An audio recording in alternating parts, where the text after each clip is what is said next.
It's just a group effort. And that mulberry tree in the middle of the picture actually was one of the things that helped Children's Magical Garden win the court case, of course. And something decades old like that takes a lot of people over the years taking care of it, some of whom I was lucky enough to meet. Now, magical, I think, speaks to the very like personal, spiritual, humanistic experiences you could get in the garden that you can't get anywhere else, especially not in the city, even if it's New York City. So with that in mind, I just want to kind of throw a theme out there, which is that Children's Magical Garden is equals community, basically. We're here for the community. We want to be a place where people can gather in and grow and leave and stay in over the years. So yeah, if anybody would like to step in here, we can do that. And if not, I'll present this slide too. I got it, Justin. Thank you. Yeah.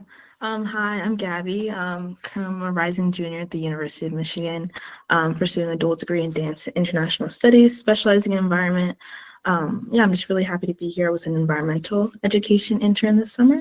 Our check-ins, they served as daily inquiries, just how each member of the team was doing. We did them at the beginning and end of each day, just as we did at the beginning of this call. Just like that, we do outside in a circle in the garden. You can see in that picture there.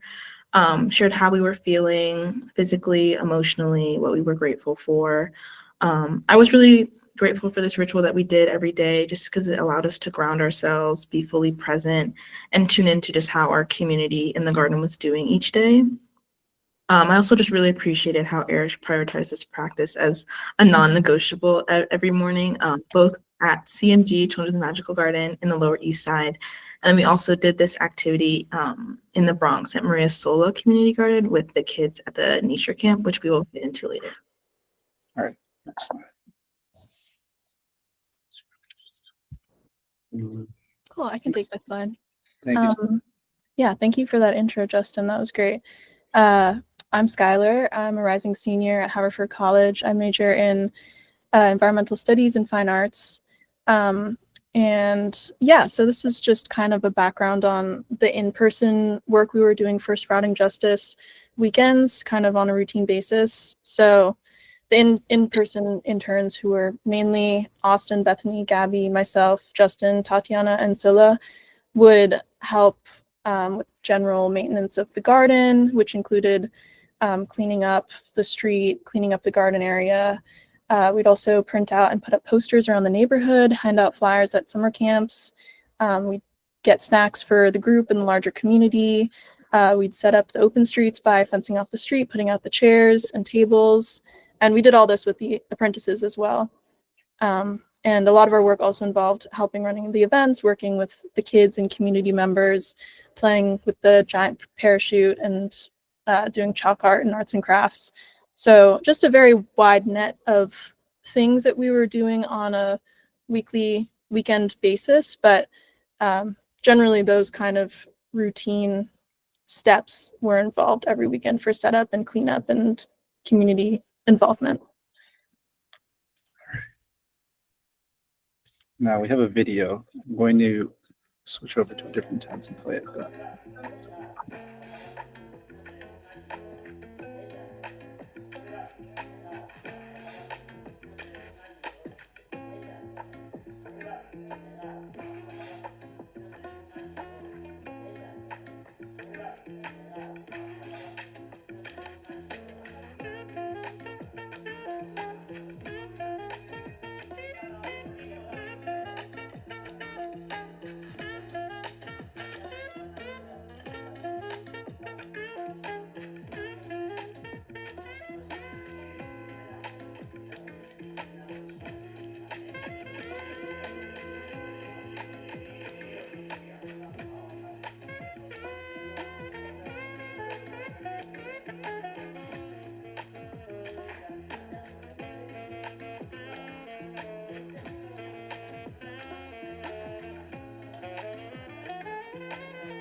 We do have another video, so.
All right.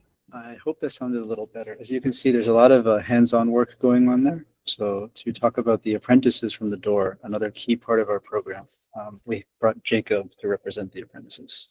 I was also in class. Yeah, so a lot of what we did was full hands-on experience. We fixed pieces of the stage, dug the stage out and moved it from one place to another. We sanded it, we painted it.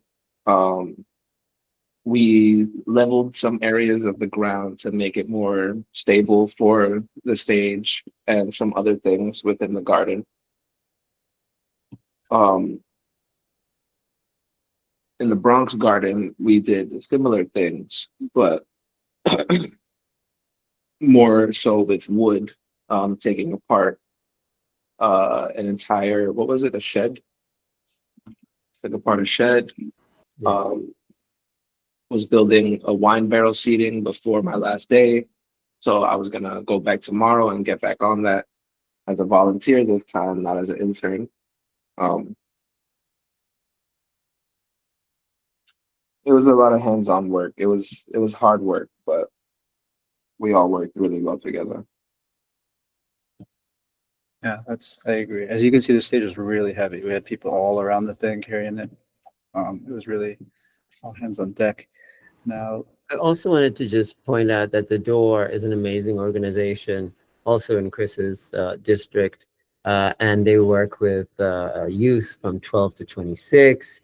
And they just showed up at our door and said, "Hey, we have all these amazing apprentices, interns, who are, getting to be trained as carpenters, as plumbers, and electricians, and they want to do their community time here at the Children's Magic Garden and with more gardens." And so this was just fantastic. And Jacob led a lot of times, having experience in carpentry and been such an amazing, soul. And was just amazing to have him be a part of this group. And there are literally like over 30 different people who came and helped with the community garden from the Door organization. So I just want to give a big thank you to Ian as well, who was our coordinator. already. Now we're going to get back into the events. Is there some more things that Skylar can speak on? These are her work. Yeah. So this is some pictures of the planting party that we did in week 5. So that happened on both Saturday and Sunday. And so Erish and I had gotten plants at the farmer's market. I did some research on where the plants would go, what they needed, if they were needed a lot of sun or they were okay in the shade. And so that was kind of the prep before the event. And It was mainly aimed for children. So we put out a flyer, which I'll show in a bit, that was kind of aimed towards getting children and families excited about coming and planting at the garden. And yeah, it ended up being really great. There was a lot of kids from the neighborhood that came on both days. And it was, I'm also very passionate about education on top of environmental studies. And so I just found it very rewarding to work with the kids and see them form those connections between land and plants, and edible plants especially, because I think in the city, for a lot of kids, there's not really opportunities to make those connections a lot of the time. And so seeing them able to form that connection with the land was very, very heartwarming to me and felt very rewarding. And there's, in the top right corner, there's a picture of Paris, who's the kid in the picture, and she's trying some basil. And before that, I had had her try some of the spilanthes, which is also called toothache plant. And when you suck on it, it makes your mouth all numb. And so kids really love it. It's like, Arish describes it like pop rocks. And it's a very strange sensation. And so she tried that and she got so excited about like trying all the plants, and she was just running around the garden, like putting everything in her mouth. And I was kind of running after her like, Paris, wait, like, let me just check if that's okay for you to eat. And so it was a little stressful for me, but it was great that she was so enthusiastic. And yeah, so that was just like, you know, one of the little moments that I really enjoyed about the planting party.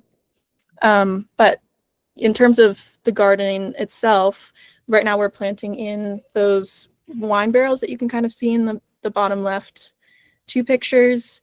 And so that's kind of where we're working now, but I think the garden is still kind of waiting for some soil remediation to expand the garden area and move out of the pot planters. So it's kind of in the future for the garden. But yeah, Justin, you can go to the next slide. All right.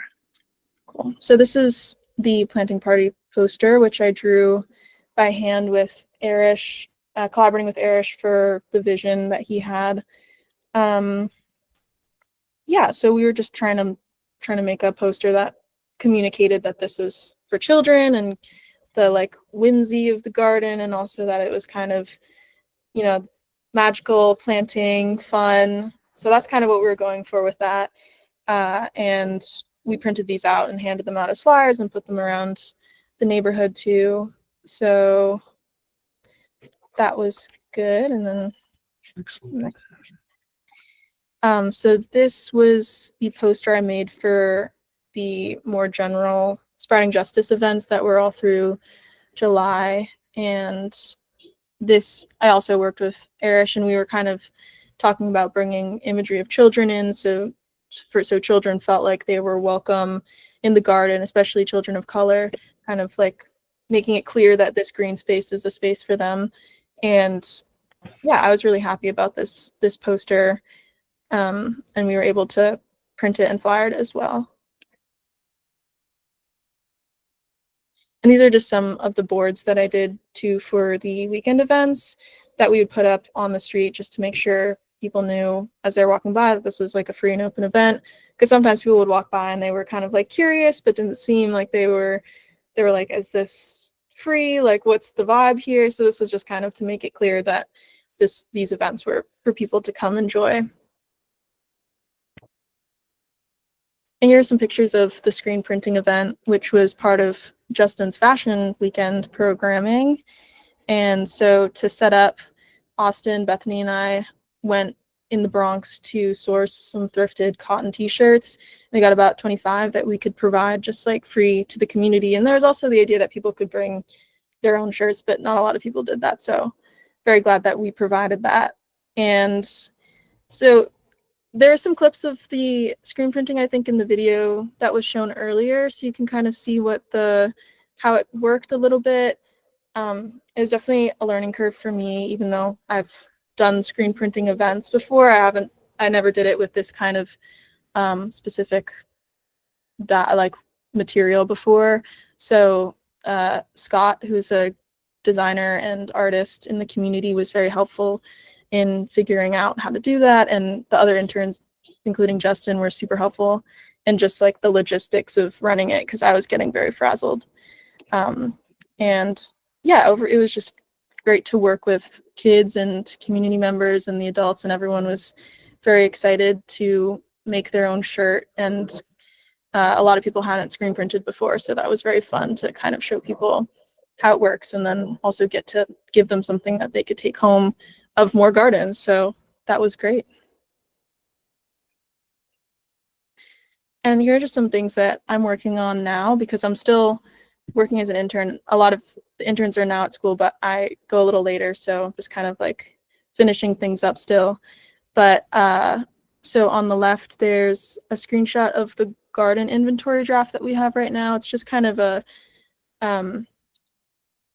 log that we're making for the gardeners and the members at a Children's Magical Garden to log what is planted and where is planted for, you know, just kind of organization now, and also for future reference if we're trying to figure out, oh, like what plant worked this year, and if, you know, there's what plant was successful in harvesting, that sort of data that is helpful for gardeners to know on a year-to-year basis.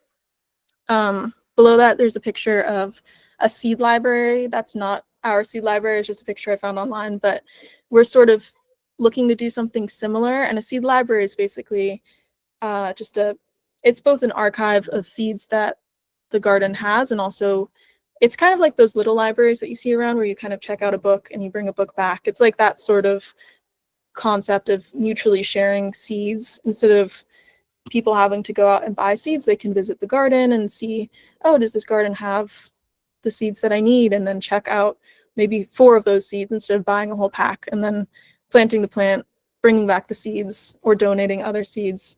Just that kind of like circular relationship with the seeds in the garden and the community. So we're trying to set that up. And then there's another picture that I found online of something similar to what I'm thinking of for a garden guide, which would be kind of a pamphlet or like a zine style booklet that the garden would be able to have out when children's groups come, or if like other community members who aren't involved come to the garden and are interested about harvesting the plants or getting to know what plants are in the garden. Just be kind of like a easily accessible guide to what's in the garden. And then on the right, there's my first draft for the September Open the Streets poster. And so all through September, for Sprouting Justice, Arts for Arts is going to be doing weekend performances at the garden. And so we're just kind of making our own poster to put up. They have their own poster, but this is like a poster to put up to the community just to let everyone know that this is happening, and everyone is invited to come hear these awesome jazz groups play at the garden. So, yep. Awesome. Alrighty, so this is my time. I just wanted to take a note. I think it's like 1:50 right now, and this event, if I'm not mistaken, ends at 3. So I'm going to try and use my words sparingly, and I urge you all to do the same because I know this thing is much longer than it seems. So hi, my name is Justin. I'm an event planning intern. So basically, on the weekends in July, we had a bunch of events. I think Skylar mentioned earlier, both days, right? So we were doing every weekend day, Saturday, Sunday, Saturday, Sunday. So right now I'm attending UC Berkeley. I want to major in pure math and do a little bit of linguistics on the side. And most of us have artistic hobbies in this experience. So mine is I like to draw. It's me lighting Erish's birthday cake. So setup, obviously I was planning the events, which meant closing down the street and figuring out, everything has to be set up each time. And once again, I'm grateful to the apprentices because carrying out all those metal chairs and tables is quite a hassle. Now, I'm going to throw up a little video. It's very quick. It's a little time lapse over here. The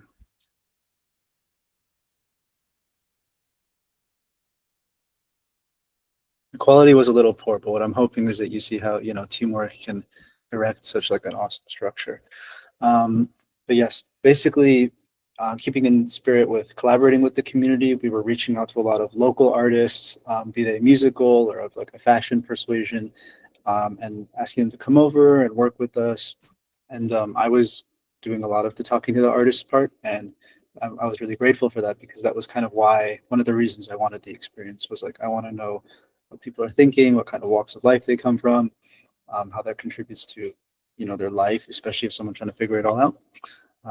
And that picture on the right is like another like kind of artistic reflection. It's like not everything has to be so awesome and cool. Like it can be little details and textures and stuff. Next slide. Okay. So this is a little bit of a thank you slide, like a gratefulness appreciation slide, because again, none of this would happen without the other people, of course. During the event that I put most of my energy behind, which was like a fashion one. Obviously, we had Scott, a local fashion designer, come in, Hannah, a mother from Lebanon who came to meet her children in the United States, Skylar, who worked on the screen printing station, and really everyone else who showed up and showed out and contributed their artistic talents to the space.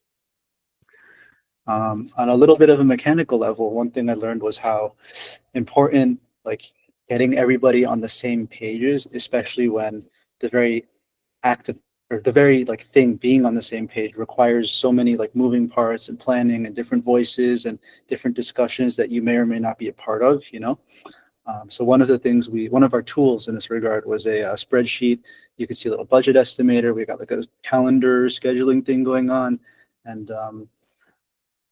I also wanted to like think about kind of leadership and stuff, because that kind of executive, like hierarchical planning is a little bit like that.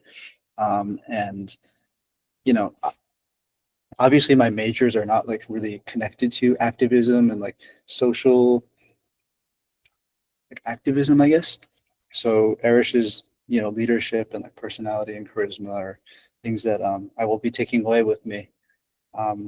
In addition to just a certain sense of care for the community, the locals, and being unafraid to interact with these kinds of people, because I started out quite shy, but I think I left a little bit more grounded. All right, now if Austin is here, I know he's a little sick, but if you could take it away.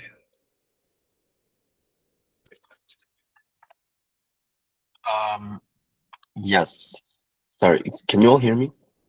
Yes. Okay, so my name's Austin. I was an environmental education intern. Recently graduated from Columbia with degree in political science and sustainable development. And just drawing from all of my own past experiences and all the tools that I gained from this internship, I was able to utilize music primarily to bring the community together. I also took the time to kind of talk through with Erish the current state of the website, and I embarked on like a personal project to kind of revamp the website, and there's still things I have to change and add, which I've already discussed with Erish, but I feel like I'm very satisfied with the progress that we have going on right now. So yes, so these are just a few pictures. Oh, could you go to the next slide, please? The next one? Yes. Yes. All Right. So these are just like a few pictures from the musical performances that we held at the Garden. Yeah, and this one as well. I want to talk more about the pictures in the previous slide, because those were kind of coordinated through Erish, but then I and the other interns had the chance to really interact with the musicians, help them get set up in this space. We did a lot of like cleanup to make sure the space is accessible for all the community members. And yeah, it was just a beautiful moment, like seeing all the children from the Lower East Side and the families from Lower East Side just come together in this green space to really enjoy the music that was being played. We had a wide variety of music genres that we hosted.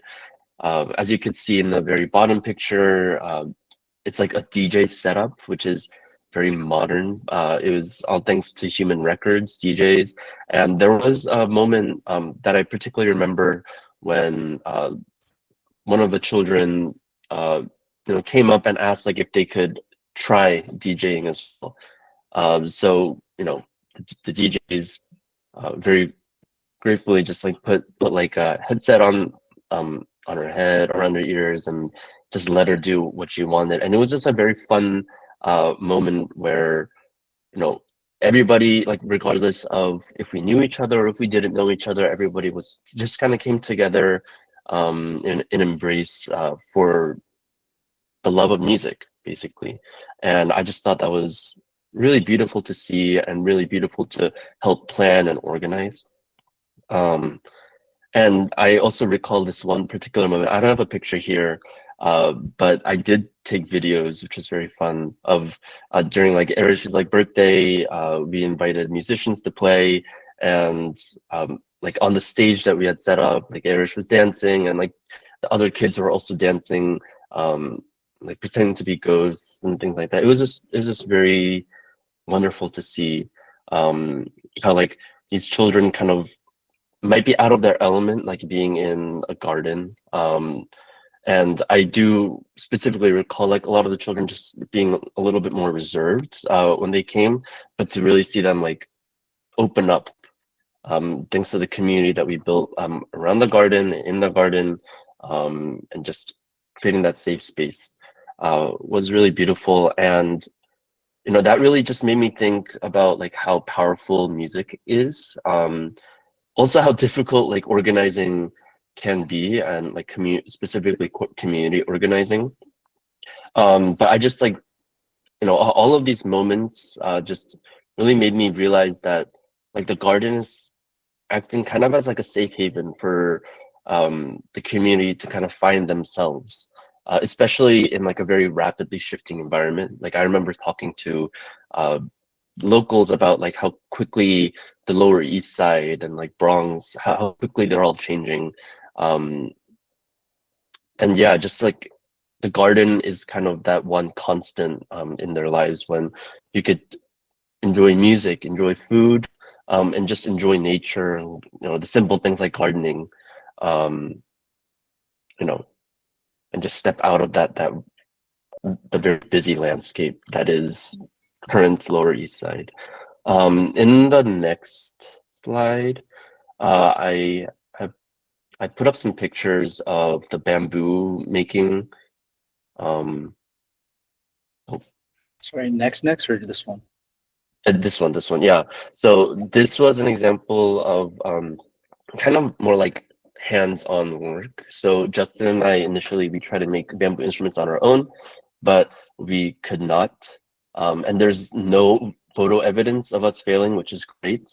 But thankfully, thanks to one of the community members named Aurelio and his band, we were able to craft like maracas using bamboo poles that were kind of rotting away in the corner of the garden. And yeah, like we just had a spectacular musical performance. We got everybody to join and make their own maracas. And it was really nice to see not only like children, but also just like adults who are walking by the garden to take interest and like come in and sit down and see what's going on, and being able to talk with the musical artists and the people who work in the garden, which kind of reinforced the idea that the garden is really a safe space for everybody in the Lower East Side. And then another thing that I wanted to talk about was the website revamp. So I just took a couple like screenshots of the new website. So this is the new website compared to the old one. And I just felt like, well, first, when we were making the flyers, and when Skylar was like designing, we decided to like a QR code that led to the website. But the website was just very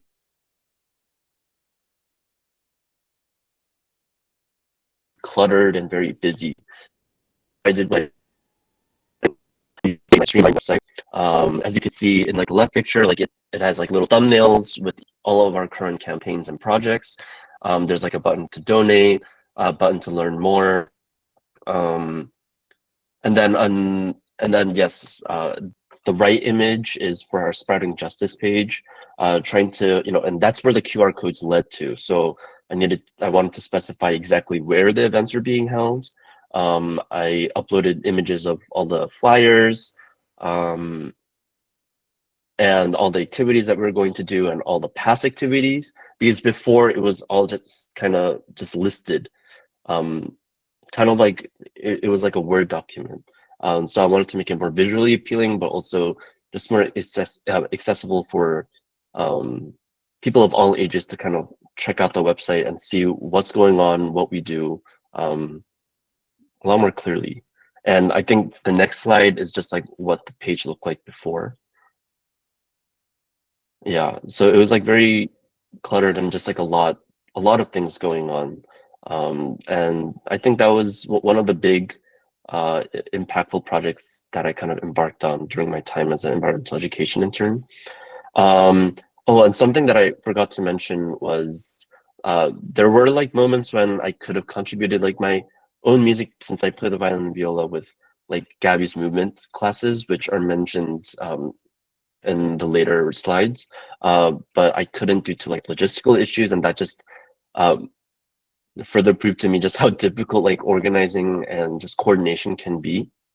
And I definitely want to take the things that I learned this summer and apply it into my future career and just the future in general. And another idea, or One another more like minute, plan. Oh, Austin. okay, You have sorry. 1 minute. Yes. This is the last thing. So there was like a soundscape idea that I had where we could like play sound, like nature sounds that were very beneficial, I guess, for just setting the atmosphere and creating like a calming mood. So I did a lot of like literature review in order to figure out like which sounds are the best. And in the end, like I decided on like a stream running or like birds singing to play just like throughout the garden and like in the open streets to just make the garden more of like a safe space and a place where you could just feel comforted when you come in. And that's all I have to say. Thank you so much. Awesome. Thanks, Austin. Now, of course, next to the bat, as you guys already saw, we have Gabby. Hi, yeah, thank you so much. I just want to like echo all of the other interns are so awesome. I'm just grateful to have worked with them all summer. So yeah, because of my background in dance, one of my main tasks this summer was crafting dance and nature-based lesson plans for children's and families. So I can just gonna run through an example of one activity. It's called Nature Play, where together with the learners, we would explore how humans interact with the different elements and how we can emulate those elements through movement, as well as protect those elements in nature as well. So I would prompt the learners with questions like, what comes to mind when you hear the word wind? Then they would give me some responses. Then I would ask, oh, what would that look like in our bodies? So just kind of like a mindfulness and creative component. And then we'd move on to a bit more of the educational component. So I'd ask questions like, how does wind help natural habitats? And we'd talk about things such as seed dispersal, or how wind helps carry animal scents for predators to eat. And then we'd also discuss things like energy sources. So we talked about wind power, and a few of them hadn't heard of that before. So we'd explain it to them. Oh, it's these big wind turbines. Sometimes they're in the water, sometimes they're on land, things like that. And just teaching them about different aspects of the environment. And then we always end with how can we protect these aspects of our environment as well. I think the biggest impact of these activities was one, just having dance as a fun and creative way to relieve stress and build community with one another, but then also the educational component of learning about nature, environmentalism, and then really just cultivating them as stewards of the environment. And then additionally, I would just help, as the other intern said, with logistics, getting materials, setting up and cleaning up the garden as well. Next slide, please. Yep. Yeah, it's just me helping out. We were harvesting our mulberries. It was the end of their season at the beginning of the summer. And then the other picture is me taking down some nets as well. Yeah, and then you can go to the next slide. It's just a quick video of me collaborating with one of our musical artists that came into the garden a few times. Her name is Morley, really beautiful musician. And yeah, we're just collaborating, having a good time, enjoying the space as well. All right, here it is, folks.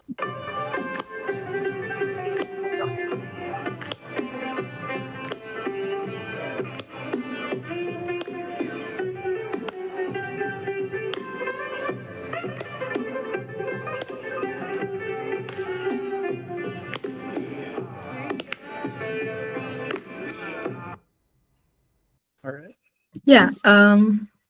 Yeah, and then just one of my favorite parts about the Sprouting Justice Summer was just connecting with community members and cultivating a true sense of belonging within the garden for anybody that came in. I think I loved the way Austin explained it as a safe haven for community members as well, with so many different changing elements with gentrification and things happening.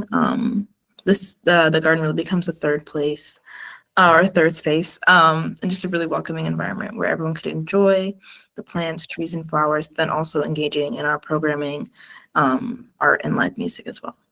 Thank you. Awesome. So now we have the architects, and of course, I'm not a part of this group. I'm not as technically trained as they are. So I will ask that they tell me next slide, please, because I'm not as familiar.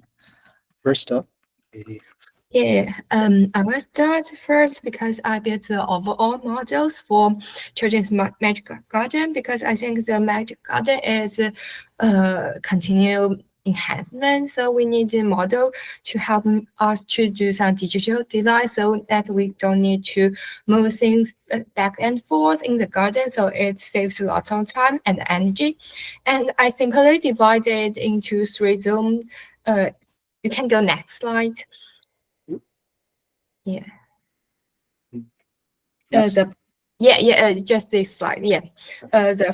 The first zone, I think it's for tool storage and a small hut with a restroom facility and area for rest and the social gathering. Since this zone contains a lot of elements and is the most crowded area in this garden, so it requires careful organizations to ensure its functionality and comfortable. And next slide. Yeah, it's a more closer view of this zone. So I built the chairs, bench, and the chicken coop, and also some small house shelf in this room. And next slide. Yep. And next zone, I will identify the stage as the central spatial element. It provides children in this open area have some special events and performance. So the design allowed less built-in elements in this center, leave more space for people to gather freely and engage in spontaneous activities. Next slide. And here it comes closely. You can see we normally circle the bench in the area so people can dance and have some activity in the middle. Next slide. And zone 3, I think it's most nature area. So we have lots of plant and berry in this place to encourage children and also community members to participate in the gardening and experience learnings. So this room is most important for its natural plant and with minimal use of some artificial construction and elements. Next slide. Then next slide. Yeah, for more detailed design, I'm doing the background the stage, which is for currently putting use and will be replaced for more complex one in the future. And in this part, version 1.1 and 1.2 is my first try to design this background stage. And for version 1.1, it's more about the geographic form. So, however, this construction appears not very complicated, and it lacks some support element ensure both the stable and the functionality. And in the version 1.2, the supporting construction were introduced to improve the stability. Despite this adjustment, the background still infill to integrate with the surrounding area. So we have the next version to improve this problem. So please, next slide. Yeah, so here it comes to version 2. I have these 3 versions in this part. First one, I think, is most organic approach, which is use lot of free-form curves and due to that problem, it's increase the density of line and resulting the heaviness, which will enhance the difficulties in building. So in 2.2 and 2.3, I use less lines and use more geometric forms and explore two different approaches to enhance the stabilism. In 2.2, so I just vertically rotate it so that a central can along the barrier. And in version 2.3, in additional supporting construction are also introduced in this to enhance the stabilism. And next slide. I think this all version 2 cannot perfectly margins cannot perfectly designed in this area, and so I integrated it together so that we have our final version, which is version 3. And version 3 is use more free lines and also have the structure which is pin the spot which is pinning the shelf behind the background, so that can make it more stable. And I have a video that shows the digital model. Not this one. Oh, really? Oh, Yeah, this one is the future. oh wow, this one's 3D. It's very cool. Oh, and Yeah, it's this is more simple so that we can build up the very soon. And here it comes which is Rihanna's design, which will replace my part, and it's more complex and spends a lot of money. Rihanna, I used here to introduce you. Yes. Hi, my name is Brianna.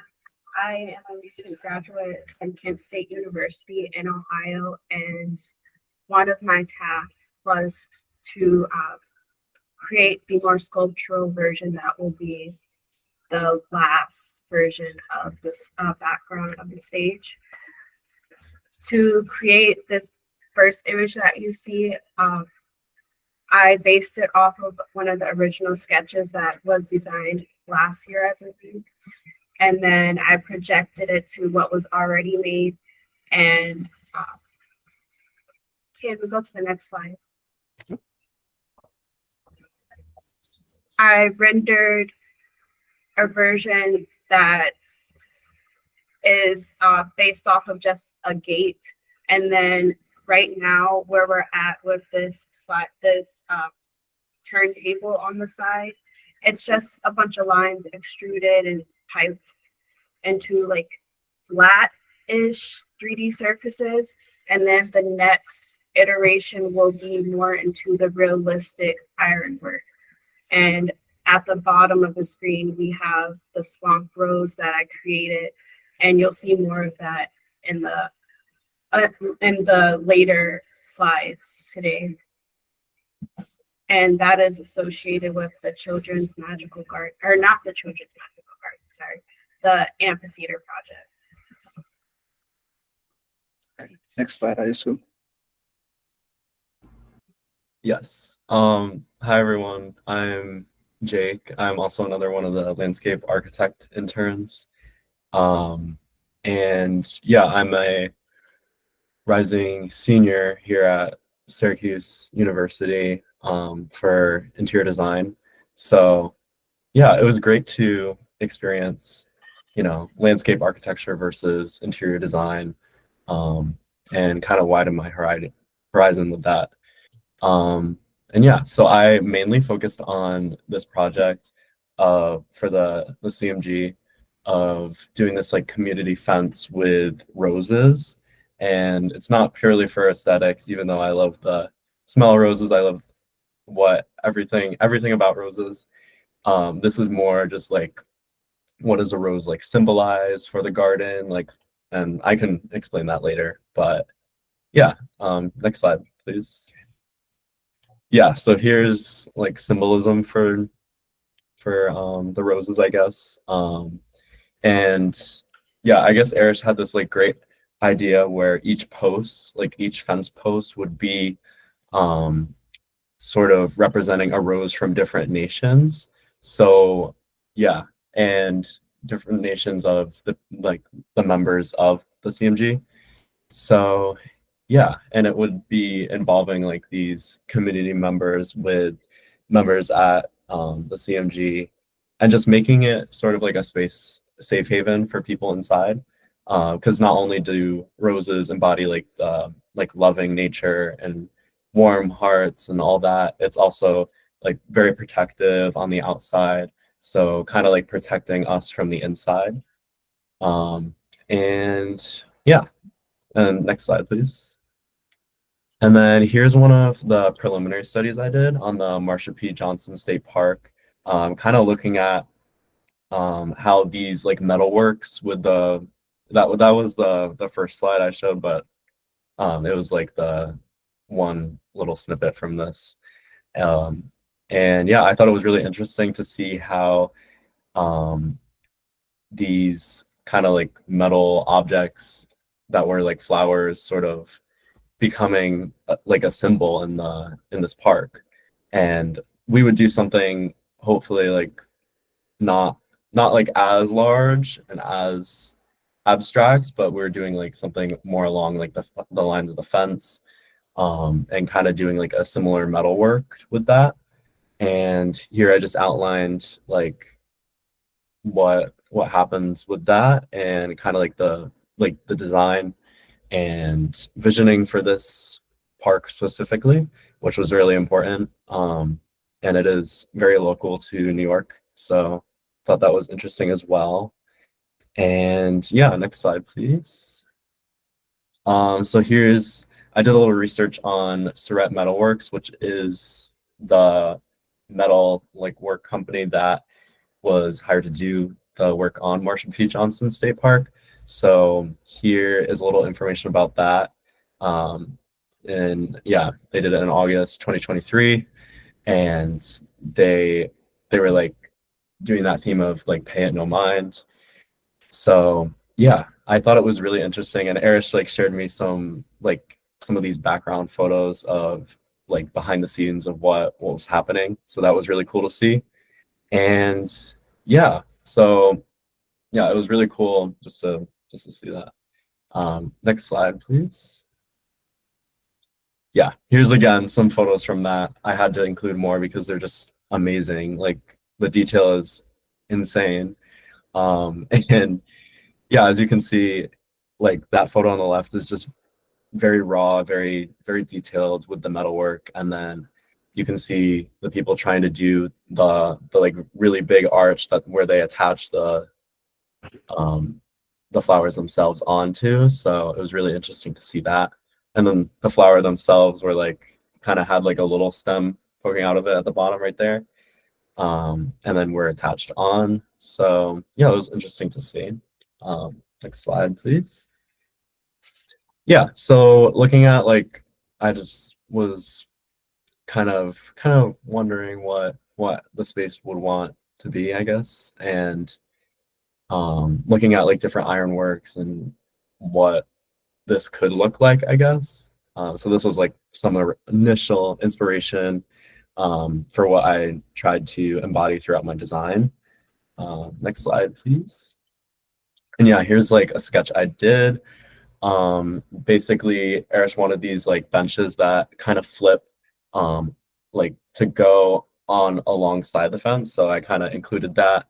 And yes, so the main entrance, as you can maybe saw in Jile's slides, where she had like the fence along the street and had like the side entrance, and then there's like the space for like the main gate entrance. So yeah, just including that.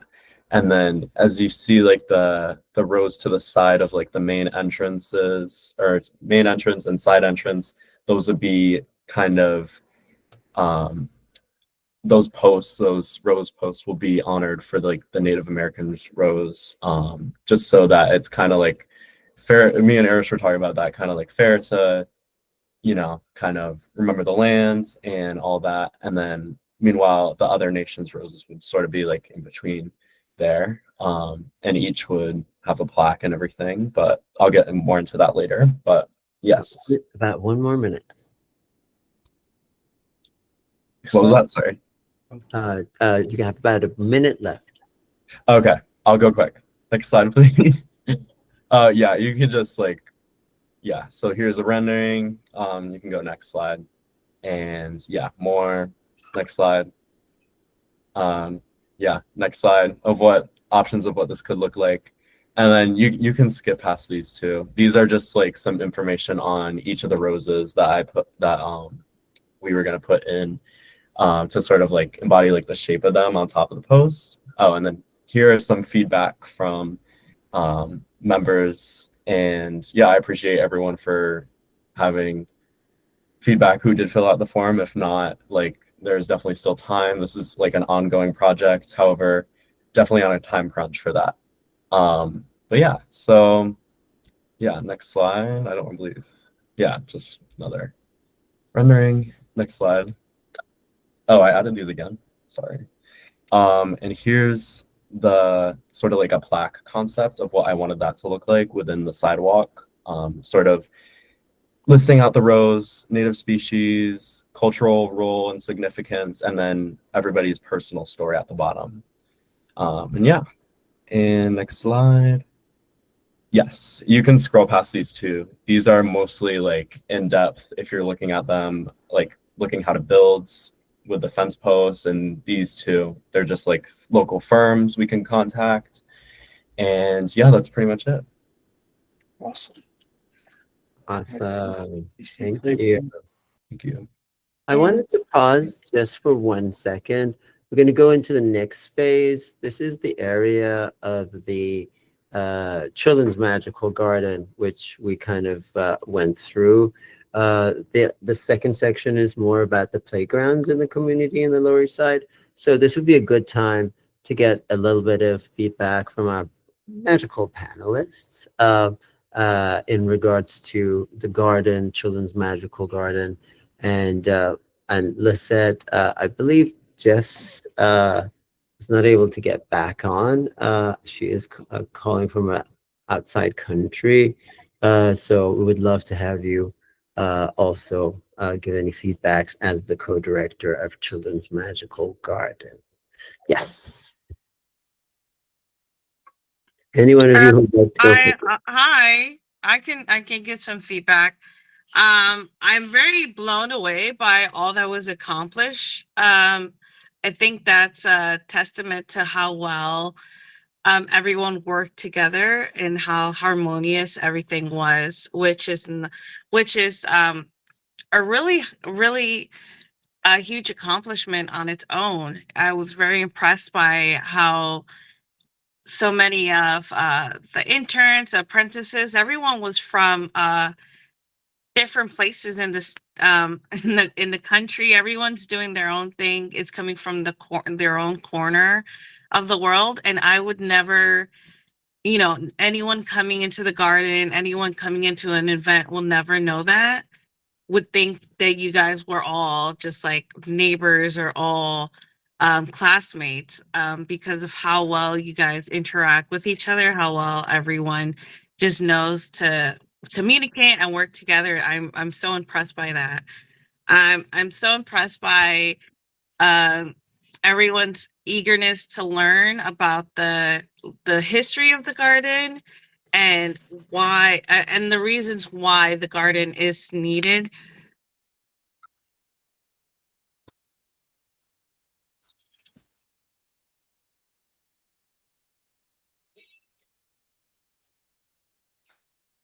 Oh, I think Okay, it wasn't just me. I was going to say.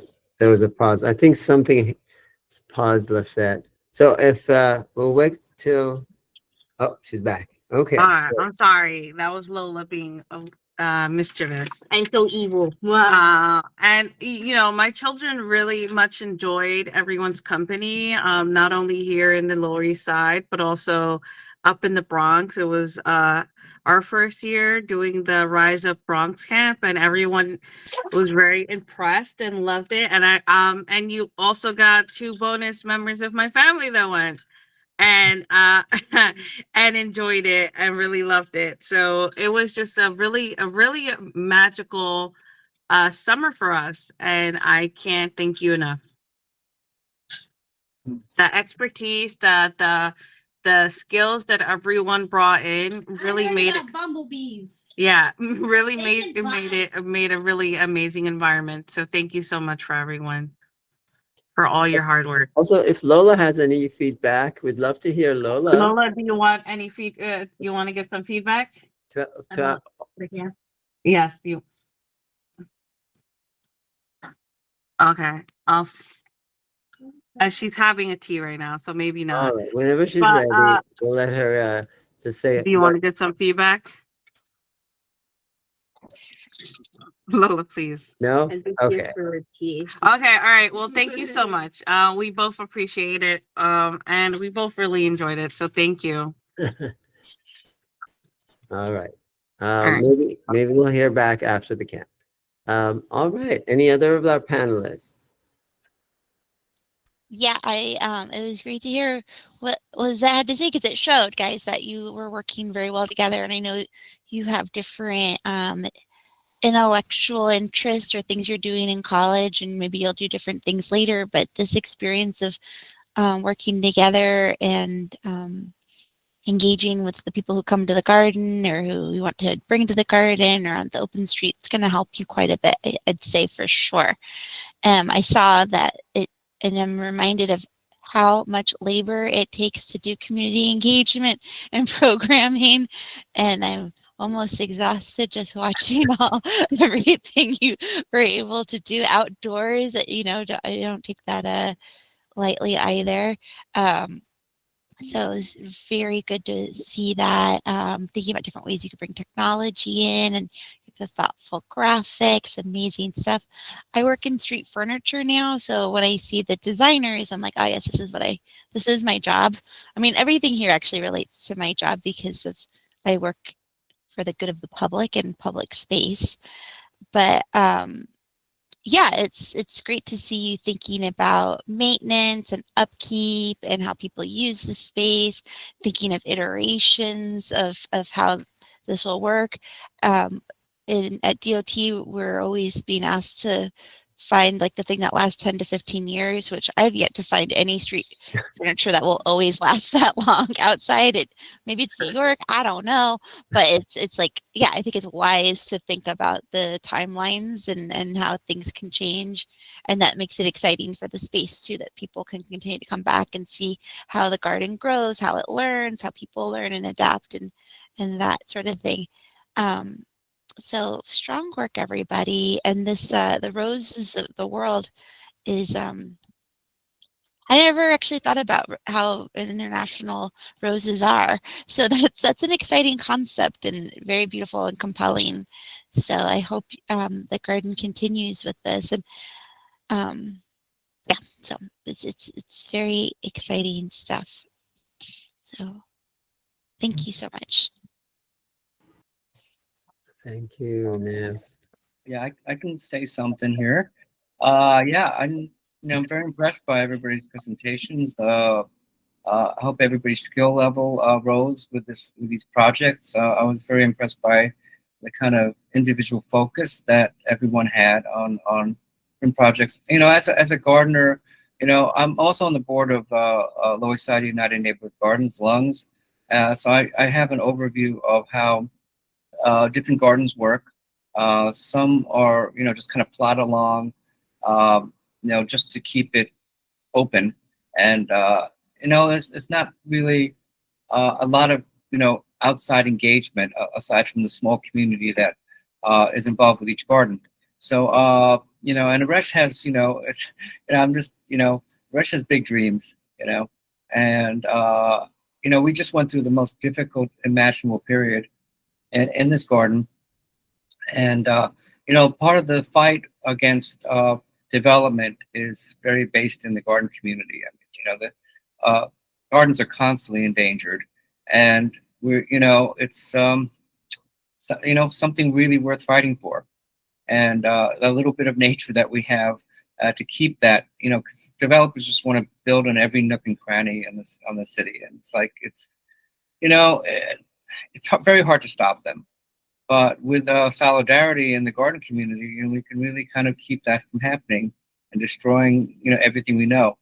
So, Yeah, I was really impressed by the skill level. I mean, technology has come a long way.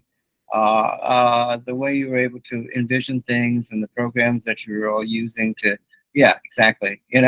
It's just beautiful. It's just, I mean, and I think this generation has this ability to use technology in a way to better the world, and fight the evils of technology, by doing positive things with it. So yeah, just very, very impressed, thankful, very, very thankful for when we were building Sochil's Magical Garden. That's just like a totally daunting task, right? And when we got the land back, we were, I just couldn't imagine that we could rebuild this garden uh, in the way that it's come so far. I mean, just could not imagine. So eternally grateful that for all the support and help. And Aresh, gathering your vision of having all these people come in from various walks of life, work on projects. The door apprentices, really also helping tremendously, running the open streets, which personally I never felt that was like I thought that was just too much to do. A lot of things I feel like are too much to do. I work all the time and I'm involved in all kinds of other projects. So, I missed a lot of things, unfortunately, because I've been I'm working on 8 different projects right now. So, and yeah, it's just amazing. I come in every Tuesday. I was very dedicated coming on Tuesdays and trying to come on, some other days of the week. And I would just come in and go and look around and like, oh my God, they moved the frickin' stage. Oh my God, it was just like amazing to see that, to see what you guys all accomplished and in a very short amount of time. So yeah, I just never envisioned that we could rebuild this garden. I thought it would take years, like everything takes in these gardens. Just the garden community works slowly. So anyway, I won't keep talking. So, but thank you so much. Um, Sorry guys, this is Jess. I just want to say also thank you so much. Um, it was really extraordinary to have just like everybody in the garden, the interns, the apprentice, and just watching everything move. And you guys made it so beautiful in such little time. But at the same time, I just want to thank everybody for bringing such a positive environment and like your energy and everything. Everybody was so willing to help and just be open to everything. It was just very beautiful. Just experience and just know you guys are greatly going to be missed. And then I also really hope that you guys get really encouraged to also, wherever you guys go next, to get really involved in community and then make something and know that it does take a lot of time and effort. Nothing is very easy to organize, but the reward is amazing. So I just want to say gratefully, thank you so much. Just coming into the gardens, it's just so beautiful just to see the transition from where we were last year to the beginning of the summer. It's amazing. So I hope you guys come back as well. Thank you. Hello, everyone. My name is Jason Epting. I'm part of the panelists today because I had opportunity to experience Rise Up in the Bronx. I saw and am very impressed by everything I've heard today, and I saw you have a great group of people who I was one of the interns that said it like it brings together the right kind of people and the people that have a heart for our community. So I felt that uptown, and now I know it's happening downtown too. I just want to just really quickly give some feedback on the Rise Up program that we were part of, my family and I. I had an opportunity to see. Jason, Yes. if you Yes. do have the time still to be on, there's going to be a whole section on that. And Okay, so I'm so sorry. I have to go get the girls, but I will try to jump back on. Yes, Okay. but I'll try Go to jump back on if that's okay. Absolutely, absolutely. Okay, thank you. All right. Is there any other feedbacks? I think that was amazing. Thank you all. All right. So we'll go to the next step, and we go in a nice, good, steady pace. And this section is about the other part of the outreach that More Gardens is participating is a lot of our playgrounds are being renovated. And so thanks to our council member, Chris Marte, who went to one of those particular playgrounds, the PS20 school. And so it is amazing to watch a good renovation and fixing up of the very old ones. So the big picture is that we, as Moore Gardens, want to see more nature in these playgrounds. A lot of them are just covered in tar, rubber, etc. And we envision to have a much more earthy playground. And on that note, I pass it to our magical interns who bringing our vision to life. Okay, I will quickly go through these two projects. First is ABC Playground, and please next slide.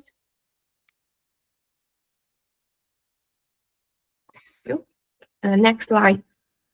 Yeah, here is the version we use AI to generate how we would like the playground future be like. So our main idea is just remove all the plastic sustainability material from these places. So we want to create more nature, like the grass plant here, so people can people who from this school can feel more nature and integrate with this plant and learn from the nature. And next slide. Here is our main idea to change the terrain. We refine the terrain, make it have more healing, and so that we can create more nature, rivers here, and rewilding these places. Because in the Lower East Side, children don't have not opportunity to contact with this nature area. So we want to create a space here to offer children have an opportunity to do that. Next slide. Here is just the functional area, which I divide into three parts. First, open area, which for people daily gathering, for have some activities. And next is the playing area, have more healing and the terrain refines, so people can go up and down, have some climbing constructions. And the third one is the gardening area. We can have some barrier besides the fence and can have a signal engagement and learning from the wildlife. And also children here can have the hands-on experiences and have some gardening and plant the plants. Next slide. And next is about the Nathan Jones Playground, which is also very close to Children's Magic Garden. Next slide. We our aim to enhance it is to imagine the Nathan Jones Playground as a welcoming and multifunctional community space, because here's is an area not only for children but also for community members. When I go here in the weekend time, we can find people walk the dog here and also have some barbecue, and some people are stay here to search for a cooler space. So our conceptions is to make it vacant, make these places into more playable area for children. Also for the other days when school is off, people can also go out here to have some cooler space, mostly important in this very hot summer. And next slide. Here is also a functional area we separate into 7. First is about the playing function. We will build a basketball court here, and besides the basketball court, we have a nature amphitheater, which people like children and parents can see here, can look up their children and also look at the sports event. The third is the nature children's playground, which is I will consider a glass turf playing field, so people can play their socks and also have some open space to play. And the fourth one is nature lab, which will consider have some plant functional here, so people can also gardening and have some experiences learning from the nature. And the fourth is I think is same from the third one is grasses, turf, soccer play fields, and the sixth one is the community groups, which I mentioned before. I want to have the area for community members to stay in a very hot summer to have cooling spaces, because in the summertime we don't need to stay only in the indoor places. We can go out to have outdoor places to experience the nature. And the seven, which is community nature groups, which we want learned from DOT. They have the open street event. We want to close this part so people can have the open street events here, because before we went here, we saw some community members have a barbecue here. So I think it's a perfect space to close off for community members to have some free activities. Also can make a community member community with each other and increase the community identities. And next slide. For this part, I create a bullet which we can quickly go through it, which including our proposal and design.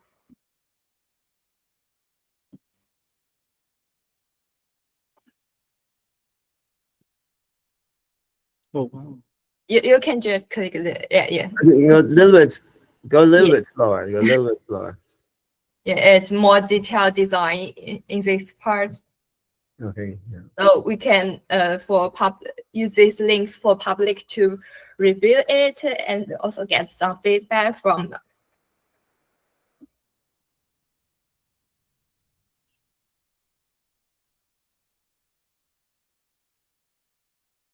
And there's a lot of amazing links that we added from all the different various places in the country that are doing the same thing, like really renaturing their playgrounds.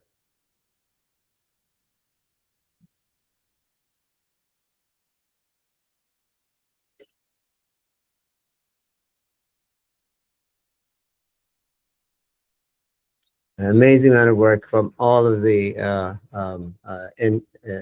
architecture and landscape interns that went into this. Big, huge thanks.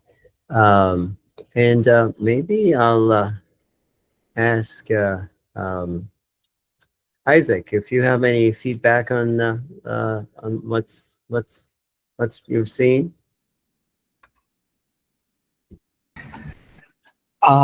Yeah, you all covered so much. I'm afraid like I won't do it justice. But just wonderful work over the course of the season. I think you're really showing. I think a word that stood out was that these spaces are safe havens. In addition, they're safe havens. They're urban farms. They're community gardens. They are just such dynamic spaces. And in your presentation and the work that you did over the spring and summer, you really demonstrated that. So I'm just totally impressed. You covered so much, and so much potential. And I look forward to where possible these ideas coming to fruition. One, just like hopefully constructive like feedback just to think about for Children's Magical Garden, for the local playground, and then for your future endeavors too. And something that I've been put to task often with our community gardens at Parks Department is to think about accessibility for your designs and your proposals, and specifically people with mobility issues, people that are in wheelchairs, and then also just generally that people who have mobility, that need mobility assistance, or children to always consider that, like, who's using the space, how are they entering the space, how is circulation happening within the gardens or within your proposal, whether it's performing arts and it's for your audience, or whether it's a raised bed and how children or the elderly are going to access it. So something that I've started thinking about more recently in my career, and especially at Green Thumb, and something that I ask you all in your future endeavors and for Children's Magical to also think about. But just generally just really impressed with the work, and it was fun watching it all happen in the presentation. So thank you all. Thank you so much, Isaac. Anybody else who'd like to speak on the parks area? We would love to hear back as well. Hi, this is Wendy, and I'm part of Siempre Verde Garden, which is directly behind Nathan Strauss, and met with Yuli and Arash in the playground to look around. And we came up with different ideas, but I really appreciate what you came up with. I worry a bit about maintenance because I know that's a really big Parks Department issue. Who is going to maintain things? And I don't know if you've thought about that or have a new approach to it or something that's different. My other comment, and I've loved all the work and really echo what everyone else said, but while we were talking, I went to go see on your website, when are these bands playing on the street, open street in September? And everything kind of stops in July. So this is one of our challenges, that when we're programming things, that we also create a channel to get the public interested in it early on. There's so much competition for people's time in New York. The sooner we put, or anywhere, the sooner we know there's an event going to happen, we can start to let people know by putting it up online. So thank you for all that, and I'm wishing all of you the best. This is such a great real world experience that's really been of benefit to the community as well. So thank you. Amazing. Thank you, Wendy. Any other comments? We still have a fair amount left, so I want to make sure we get to those. Well, this is a pretty exciting scheme for the playground. And what's great about this movement to soften and bring nature into playgrounds, and I see it here with the topographic changes, spaces for privacy and congregation at different scales, which is so important for all people, but certainly really important for kids, so that kids can do different things and they can kind of regulate themselves. I spend a lot of time in a lot of different playgrounds and schoolyards, and just the like empty asphalt yard is hard. And people end up the kids it's hard for them to do what they need to do sometimes, and they get blamed for it, right? They see like behavior issues, or they think the idea is that we need more staffing to tell kids how to play, and just is just not great. So this kind of idea of having lots of different zones, different ways to use it, and soft space is really nice. And I hear what Wendy's saying, the maintenance thing is like always gonna, for anything, and not just the public, but in the public for sure. And with Parks's budgets as they are. So the non-design part of this, or maybe it is a design part of it, is the like conservancy that's available. I spend a lot of time in Brooklyn Bridge Park because I run after the children go to bed, and that is like the only park that is lit and has bathrooms open really late. But right, like it's clear, like there's a completely different funding model there, and they can do things that you just can't do in a lot of other parks. And council member, I don't know what the opportunities are here, but that kind of flexibility and lushness should be available to children all over the city, right? So, but there's a lot of opportunities too in private philanthropy, and I know that your groups are very wise about that. So that's my take on this playground. Thanks, Jeff. Great feedback.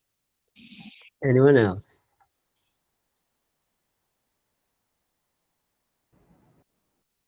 All right, beautiful. Let us move on to our next section, which I believe Bethany will. Oh, no, we still have one more section left. Yes, sorry about that. Whoops, let's go. All right. Yeah, so I can talk a bit to this. This slide just has some pictures from the Dragon Farm trip, which happened in week 7, I believe, 7 or 8. And so this was a trip up to the Dragon Farm, which is Erish and Kate's upstate place. And Jacob and I were there for a couple days, and we were learning from Kate. We learned some herbal medicine making. And Kate is the current president of Children's Magical Garden and a board member on the More Gardens Fund. And yeah, it was really great to learn from her. I learned a lot personally.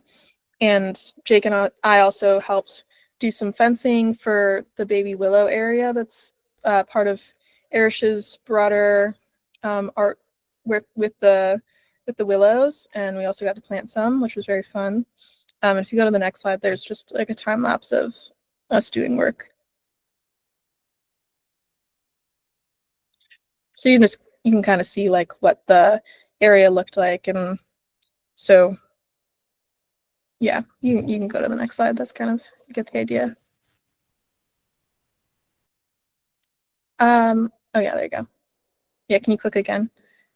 Perfect. So this is a page for Yushan. I think she wasn't able to be here, but she's a past intern with More Gardens. I see her. She's here. Oh, awesome. Is here, but she can't talk because it's really late for her. Maybe she will, but I don't think so. Well, okay, I'll give her a sec to jump in if she wants, or... No. She specifically told me that she's not able to.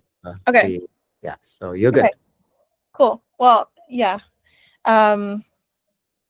So yeah, Yushen is just an awesome artist. She majored in illustration.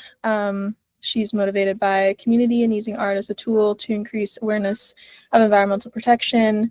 And this year, for More Gardens and Children's Magical Gardens, she worked to design banners that would flank the stage and the shed, which she designed and painted last year. You can go to the next slide. So on the left is the shed that she painted, which is beautiful. And on the right are the 2 banner designs. You can go to the next slide. And these are 2 of the newest designs that she's also done for CMG.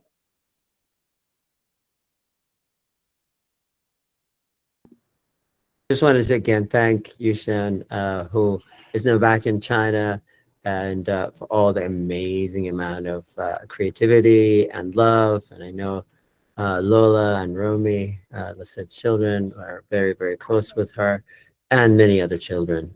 So again, we wish you all the luck back in China, and hopefully you'll come and do one of your gallery shows over here very soon. All right. Hello, my name is Bethany. I am the environmental justice intern, and I this summer got to collaborate with South Bronx Unite and in the Maria Soul Garden and write a story. I'm going into my senior year at Boston University, and I'm studying economics and environmental policy. Next slide, please. So my interest kind of started when I did a research project on emissions and social vulnerability throughout the United States. So this top left pie chart is just looking at where the emissions are coming from in the US. This is a 2023 statistic. The bottom right is showing the bottom left is showing PM 2.5 and PM 10 emissions in 2020. You see a really heavy concentration on the East Coast. So that's New Jersey, New York, Philadelphia, Boston. And then social vulnerability index is, I believe, 17 marks of qualities that can make a population vulnerable. So the darker purple is more vulnerable. And this is specifically by language. So when we're looking at the Bronx, the population is mainly people of color that are speaking Spanish. And in New York, Boston, the social vulnerability is higher. Next slide, please. So over the summer, I've been working on a story following South Bronx Unite, who is doing air quality monitoring in different areas in the South Bronx. So I got to follow Javier and Grant here. They're pictured, and we were setting up some monitors. The one on the top left is outside of a boys' school, all boys' school, and then the one with the American flag in the background is on top of a children's school, elementary school. And then this is what the air qualities look like on the right. They're solar powered, and they're placed 15 to 30 feet from the ground, so they're actually monitoring the air that is being breathed. And a statistic that I threw in, said by Javier, is 1 in 5 school-age children in this area are developing asthma, which is 20%, which is an insane number, and that's a problem. Next slide, please. So South Bronx Unite and More Gardens have collaborated to put on the Rise Up Summer Camp, which we've been talking so much about, and we'll talk about more in a second. But kind of the vision for the Maria Sola Garden has been turning it into a haven, which we've talked about so much already on this call. And Arish, that I got to interview, talked about making the Major Deegan Expressway, which is right next to the Maria Soul Garden, into further green space and urban food production, in a way to kind of give back to the communities that have been stripped of so much for centuries, because this is a systemic issue, and the people, the children that are people and children that are living in this area did not choose this. Next slide, please. So through the Mott Haven Port Morris Community Land Trust, the Rise Up Forest the Bronx summer camp was funded, and this engagement with the community, specifically the youth that we were able to communicate with, helps to really foster environmental and social stewardship. So I will now hand it off to Maritza to talk about the camp. Hi everyone, my name is Maritza. I am currently a junior at Cornell University. I actually just moved in today. But yeah, I'm one of the head counselors for the summer camp, Forest the Bronx, and I started my work in 2014, but not as lead counselor, but as a camper. One of the children also in the summer camp with Arish. I met him in about 2014, I think, so it's been about 11 years since I've known him. But yeah, I am a Bronx resident, and I've always lived just a couple of blocks kind of like from where Arish had the summer camp. I was there when at first I met him in Padre Plaza, and then I also followed him to the Lower East Side when we had the summer camp there a few years in the Children's Magical Garden, and then came back to Brook Park where Danny had us, and now we are in Maria Sola. Thank you to the gardeners and the stewards at Maria Sola. It is a beautiful garden. The kids love it. Could you hit the next slide, please? Yeah, this is the camp, a little bit of the pictures, kind of like the kids. We actually had a lot of kids this year, which I'm really happy about.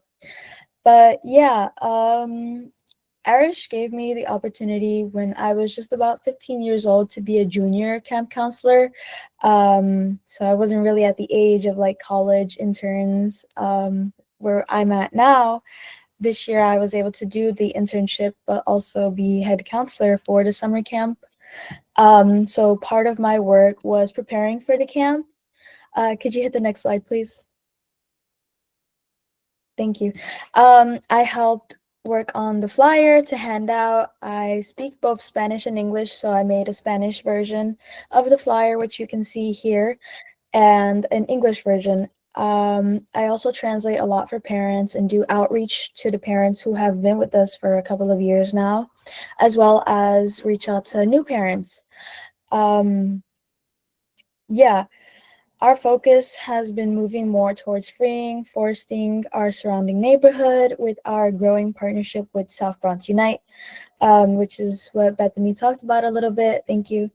And yeah, so I helped prepare the flyer in the beginning. It has a little QR code on it. And then as we moved in closer to the dates for the summer camp itself, I helped kind of prepare the garden and meet with interns. I got to know them a little bit, and kind of just touch base as to what it is that we plan out. So this is an example of one of our schedules. We like to make it very colorful and just have the kids draw on it, or even us interns draw on it. Some of the things that we have every morning are check-ins, stretches, and something we call mindfulness, which Gabby touched upon a little bit. She'll be talking a little more about it later on. But yeah, I also helped make the camp feel a little more welcoming a couple of days before it officially started, preparing with materials, kind of making sure that we had everything that we needed. And then we jumped right into our daily camp operations. Could you hit the next slide, please? So yeah, just some general activities we had were sun tea making and herbal medicine making. Thank you, Kate, as she was the one that helped me plan out the lesson plan for that day. But yeah, we do check-ins, check-outs every single morning and afternoon. In the mornings, we help prepare the garden itself by opening up the fire hydrant, connecting the hose to it, making sure we have enough water, ice, and overseeing the youth counselors. As interns ourselves and youth counselors, we also do our daily check-ins before the children come in, just to kind of see where everybody's at. And I think that's really helpful just to touch base and see how everybody's feeling, maybe to connect with one another. How did your weekend go? How was your day off? What is something that we might look forward to today or something we want to take on today? Those are kind of just some of the topics that we talked about. But within the camp, I also helped make strong connections with the children, create strong bonds between them by playing games, keeping an eye on them throughout the summer. And yeah, I also, with the help of Gabby, gathered some feedback on the campers of foods they like to eat, which actually was a bit of a challenge because sometimes children can be picky or they don't like vegetables, but with the intern's help, we kind of pushed them like a little bit of encouragement, a little nudge to get them to try new things. And with the help of our chef as well, Maxime, thank you very much to him. He was amazing. A lot of the food was spectacular. And yeah, a lot of the kids did actually try new things. Some of them didn't like it. Some of them did like it. But we tried to include as much organic and vegetables, greens, as we possibly can into their diets as they're there. But yeah, I also help support with like washing dishes, supporting other counselors and interns in the daily activities. We played games, which Gabriel will be talking about in just a little bit. Gabriel is my younger brother, and he's also he is one of our youth staff. And he also joined the program when he was really little. But yeah, as you can see here in these pictures, in the two pictures that are closest to you, that was the willow medicine making lesson plan, where we harvested willow leaves from the little willow cabana that we had made last year or 2 years ago in Maria Sola. And then the kids went back and picked leaves carefully and gently. And then we took them to the table and we started ripping them, well, not ripping them apart, but taking them apart little into small pieces as much as possible. And a lot of the kids were a little impatient at times, but we try to encourage them as best as possible just to keep pushing a little more. And you're almost there, you're almost done. Do you want to check how much you have to fill the jar up? And then but overall, they were very engaged with the activity, which was really good. And I enjoyed it a lot, seeing them kind of just be entertained, taking the leaves apart into small chunks, or them just having conversations about how small their leaves are, and then just helping one another. Oh, do you need help like making more leaves, or do you want to make a jar for somebody else? They were all kind of just taking on a little bit of more leadership at the end with that specific activity. But yeah, we had games, we had board games, physical games, we had games where we were running around, maybe like kind of like hide and go seek, but we call it Eagle's Nest. We also had other activities like arts and crafts, which Creighton will also mention. Um, and we also had more research-based activities, kind of like at the beginning of the camp. Sorry, I should have mentioned this earlier, but at the beginning of the camp, all the kids choose with their energy, they choose a card, and on that card there is an animal. And that animal has a message for them, which we use a book. I don't remember what it's called, but that book kind of reads, you can read it and it shows your message as to what it is that you might spiritually need or might need to look out for or just take note of, like kind of look at where you're standing. But as the kids had their animals, we tried to our best to embody those animals throughout the entire summer camp. From researching where they live to making habitats, and even just how they interact with one another, how different animals may interact with one another.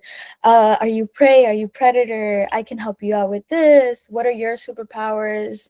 And just things like that. We also did a lot of drawing. One of the biggest projects that we started on was finding a way to mark or leave our legacy on the barrels that we would later on use to make benches out of with the willows, which was one of Erish's big projects that we had. So we managed to start by getting them to draw their animals on one of the barrels. Not only did those barrels function for drawing, a lot of the kids also learned new motor skills, which was balancing on the barrels. It was really nice to see them kind of learn to walk on the barrels forward, which at first on day one, they couldn't really walk as much. And then on day like 3 or 4, they were actually almost running on the barrels, which was really nice to see. But yeah, so that was just some of the things that we did. Could you hit the next slide, please?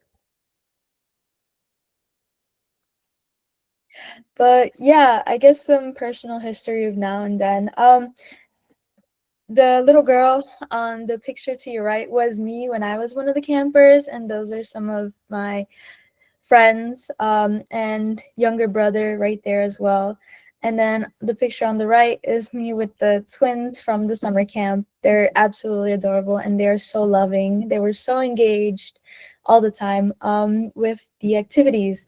But yeah, it's definitely really nice to kind of like take a step back, and now as a junior in college, kind of see the little ones also chasing after like the bugs or running in the dirt, which is something that I had the privilege of doing thanks to Arish and Kate.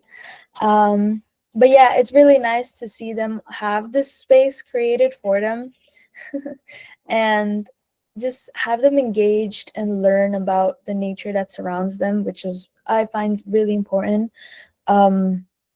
Because at the end of the day, that's where we came from. Before there were any buildings or any pavement, there was dirt, there was trees, there was plants, there was animals. And as humans, I think it's really important that we take a step back and kind of have gratitude for that, for the earth itself. So I think it's really important that the children learn, because at the end of the day, they're also going to be the generations that carry our legacy on. So if I can help out, to teach children the importance of nature and how to interact with it, how helpful it is, then I'm all for it. But yeah.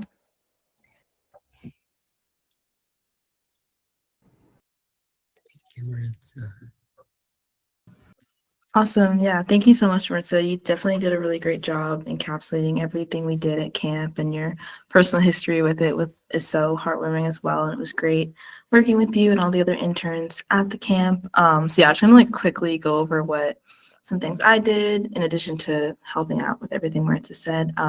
So I implemented some of those same nature movement programming that I talked about for the Sprouting Justice weekends with the campers in the mornings. We did that from time to time. And then additionally, every morning that was part of our schedules, our mindfulness, if you saw on the list there. So just to really get them in their bodies for the day, in touch with how they're feeling so that they can safely interact with one another.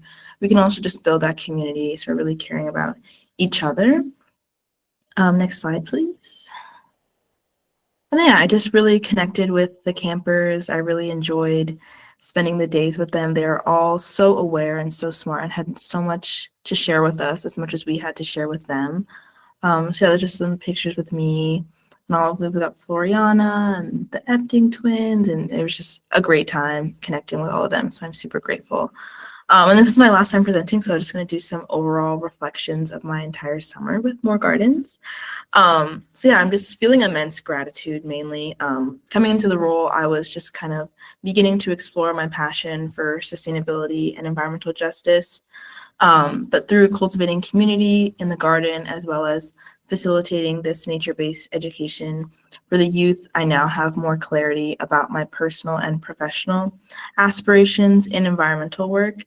And this experience really affirmed my commitment to community engagement and gave me some really valuable insight into the environmental nonprofit space, specifically in New York. And this knowledge will totally shape not only the rest of my undergraduate journey, but also my lifelong path in this field. So thank you so much.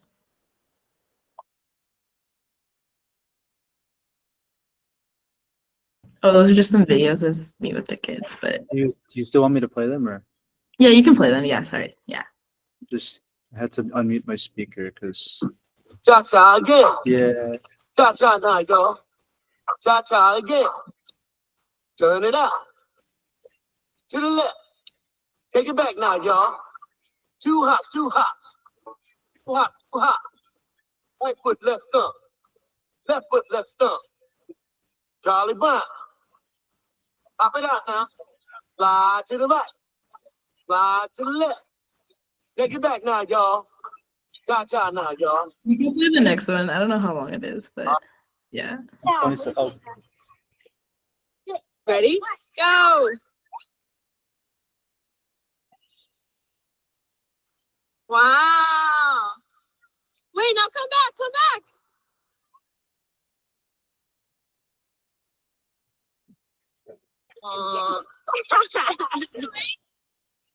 That was so fun. Okay. I guess Bethany is next. Oh, you can hear my music, huh? So I'm kind of echoing a bit of what Gabby just said, but meeting these children and being in a new space, in a new state for me, and building these connections really taught me a lot. I'm very grateful for Maritza, Gabby, Gabriel, Creighton.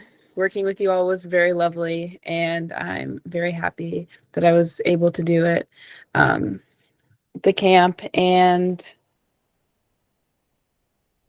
I learned a lot about how aware these children are and how smart they are, and also to be in tune with myself, so because they're very aware of how we're feeling, and that's something that I learned through this camp. So thank you all.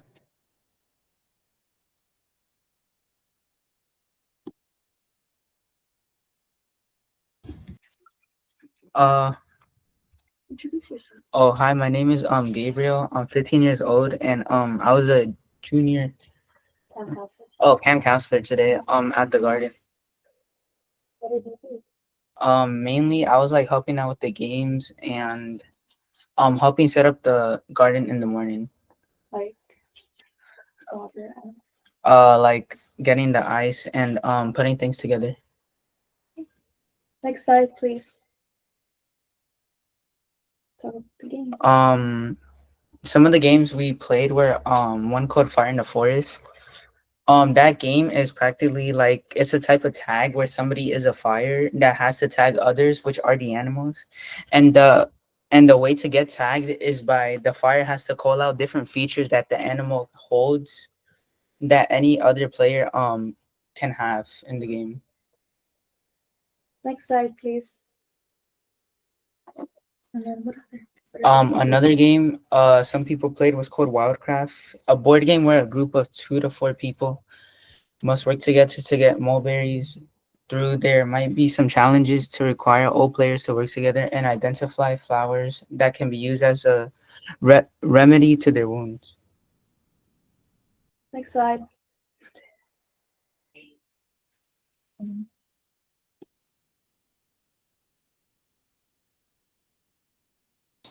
Oh, shoot. Hi, my name is Creighton. I'm 14. I live like a few blocks away from the community garden. And the way I first found out about the camp is my siblings were going to there. And I think one of the days I was like asked to pick them up. So I was sent there like to bring them there. And I just I joined it and it was pretty fun last year. And now this year I got the opportunity to be a junior counselor, which was very nice. Next slide. Yeah. I mainly did like camp setup at the beginning, like going out to get ice and water with Gabriel and turning on the fire hydrant for the water system. I also tried to be like interactive with the games and like setting them up and like getting everyone down to play them.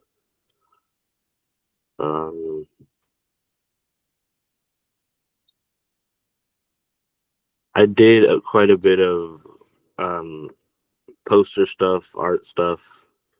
There's more. There's like more I did, but I don't think there's pictures. Like there's like one of the intern tent, I think, and the camp is in session one, but I couldn't find the pictures for this one. But yeah, I did that. I did the first Forest to Bronx like overview poster thing. And I also did. I think my favorite one was the game board, which is like a illustration of like all the games that we played during the weeks. And yes, it was very fun to do that.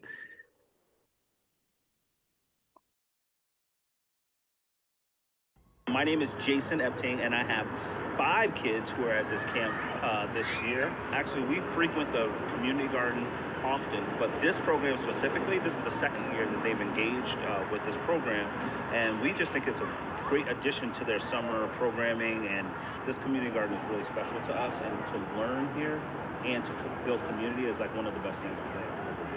As a steward here, we have found time to not only give back to our community and build the place up, my kids also had an opportunity to help be part of initiatives like building the stage, building the playhouse, building this big, huge family table. So we just feel like it's a place that education actually really happens, and not so much just like, like it's not schooling, but it's education nonetheless. My favorite part is that they get to have like a program. My kids are homeschooled, so they create their own agendas for the most part, and they engage in things that they want to do and they feel great at most of the time. When they do this here, it's community based, and it's like they are sharing in sharing their agendas with other people. engaging with games, playing with parachutes, building their habitats, learning together in a community. It's nothing better than that, like being part of something big and something cool. So yeah, I love it. I love that they have a different kind of schooling for these few weeks. Super excited to get 7 involved because it just seemed like such a great opportunity, especially to like actually like learn about the garden and interact with the garden, as opposed to sometimes, like I said, for school we would visit, we would maybe should do the swing, and then that would be pretty much it. But to have the education about you know, the plants and the habitats, and just like being outside in nature, being away from the tablet, that's all. Yeah. For me, it's important the part where Kate has been a teacher for my daughter, for Maritza, because thanks to her, I see now how she can do the medicine workshop, and that Kate was a great teacher, and then Maritza's following her steps in this medicine of her making.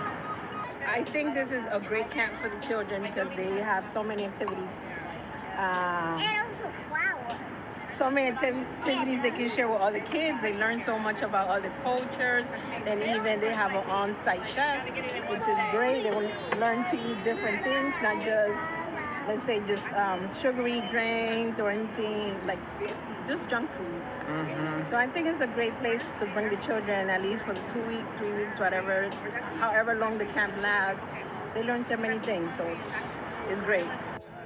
Me ha gustado el campamento porque mis niños han aprendido a hablar más, a no tener pena, cómo compartir con los otros niños, y han aprendido mucho sobre las plantas y los animales.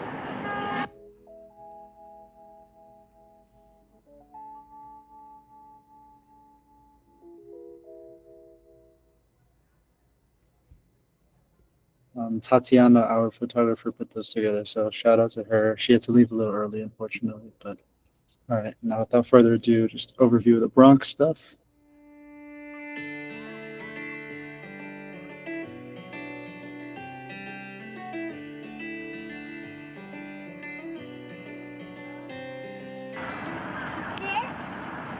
They cut more wood for me. Okay. And I made you a spider house. You made me a spider house. Yes.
Say hi to the camera.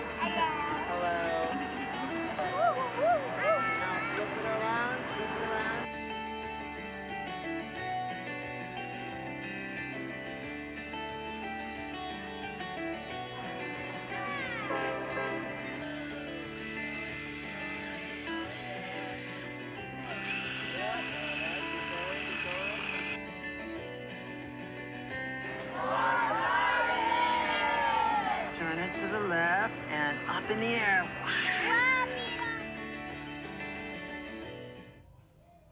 This is the final piece that we have in regards to the underpass and the earth-based riverfront amphitheater. And Tila, again, if you could take it away. Yeah, I think the Rihanna has already gone, so we can quickly go through the activity signature, which is Rihanna's part. Yes, next slide. Yeah, they just do some research about native plants, about rose, and next slide. They use this rose as an antenna and to create a model of this, which can both use in the Anthony Theater and also can use in our Lower East Side Church Magic Garden. Yeah, this is the model that Rihanna create.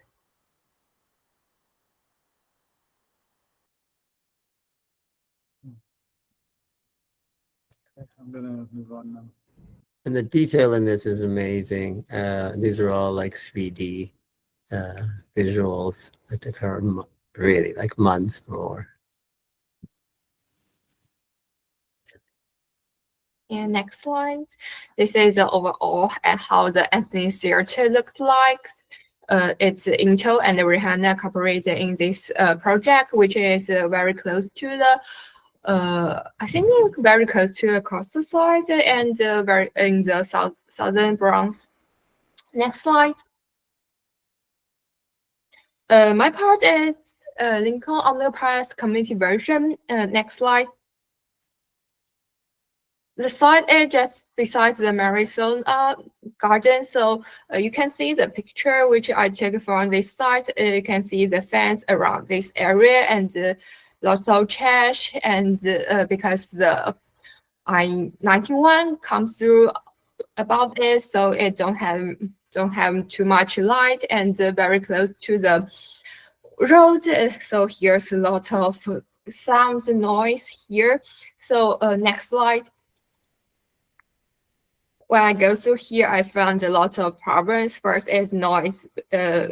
One noise is from I-187, and then one is from the roads around here. It's a lot of car passing by, and it creates a really uncomfortable and discouraging area for children and for people. So they don't dislike to go here. And next is air quality, which have some connected to the Bethany's research we can find here, because car pollution it can affect the people's health and comfortable. And next is about sanitation, which is because I-187 come about this, the picnic netting under the bridge and bring the droppings and create the difficulties of maintenance.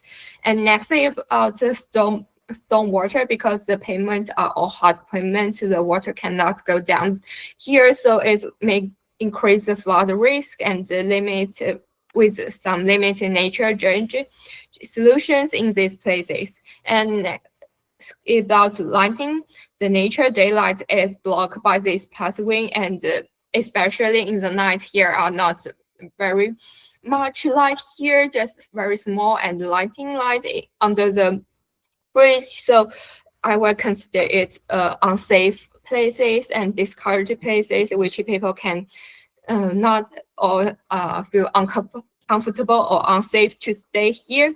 And another is vacancy. It's I think it's been vacant for several years, and I think it's a good place to be reused again, because it's very close to the garden and just along the highway, which can offer a stop point for people who travel here to have a rest and relax and perspective, because this next version of these places, people can not feel very comfortable and attractive. So I want to turn this negative version into a positive use. Next slide, please. Instead of give a certain strategy, I give a concept. I want to turn this barrier into a connector, which can not only connect the whole highway, people from the whole travel from the whole highway, but also the community members. They can get in this place again to have more interesting activities, like which Irish offer me idea to they want to have a wooden shop here. They can have a hands-on practice experience here, and also very important to make it more green and reduce the pollutions, not only the noise pollution, but also the air pollutions, turn this full of charged site into a very beautiful community engaging places. And next slide. So I want to mention the importance of about enhance this place. First is the safety and the accessibility. First is the lighting, because the lack of light so make it very unsafe, and also the vision both. So here is because of the bridges, it don't very clear vision, so it will increase the crime risk and create a sense of unsafety for people pass by. So next is about community connections. I want to make it turn it a barrier then to a connection to not only connect the community members, but also some school, neighborhoods, and also the parks to make become green again, so that we can have a green trail to connect all the South Bronx. And this trail will serve not only a place for human, but also for some species like birds, piglets, or other animals. They can provide more healthier environmental for the Southern Bronx. The next thing about public recognition and identity. I think the community identity is very important for this community, because it's not only to reconnect the community member here, but also if people have some identity here, they will have a word to protect this area, make it more green, because they know this is my place.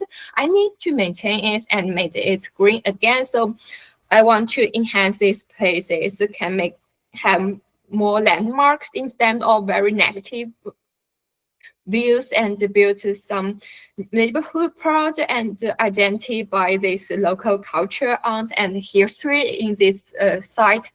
And this, of course, the physicalities and aesthetic impact make it more colorful and beautiful place. People can marry, and also can make people feel comfortable and welcome. Comfortable be outside, and they in this place they can feel more welcoming and experience.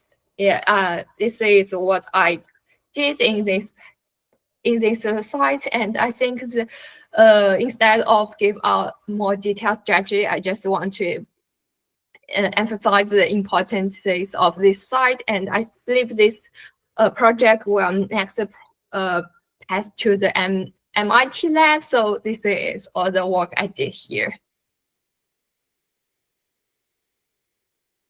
Thank you so much, Jilla, for all of the work and energy you and all of the other interns have put in. I would like some feedback. I know there's that we went quite a bit overboard. Now I know how to make sure it's a little tighter or longer time.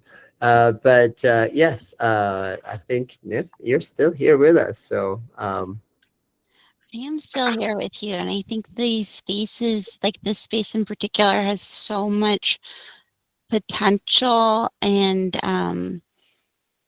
it's so complicated, and it'll take a lot of work. I've talked to Russia a little bit about what happens with DOT in spaces like this. So I don't know if you passed it along, but I can share it here. It's these spaces under overpasses are very protected at DOT, because bridges have even more important maintenance considerations than a lot of other spaces, because they can't fall down. So and I'm not an engineer, but somehow having things around bridges, they have to, I mean, I get it. They have to know that we're not hanging things off the bridges. We're not doing anything that's going to corrode the bridges, things like this.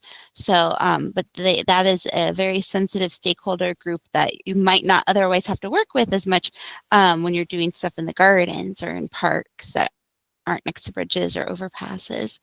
And actually the DOT has done a few projects with plants under overpasses. They have a program called Under the Elevated, and so there is some learning there about what works in places with a lot of pollution and not natural light, pedestrian lighting, or lighting under overpasses is like a big growth opportunity, I'll say, for DOT.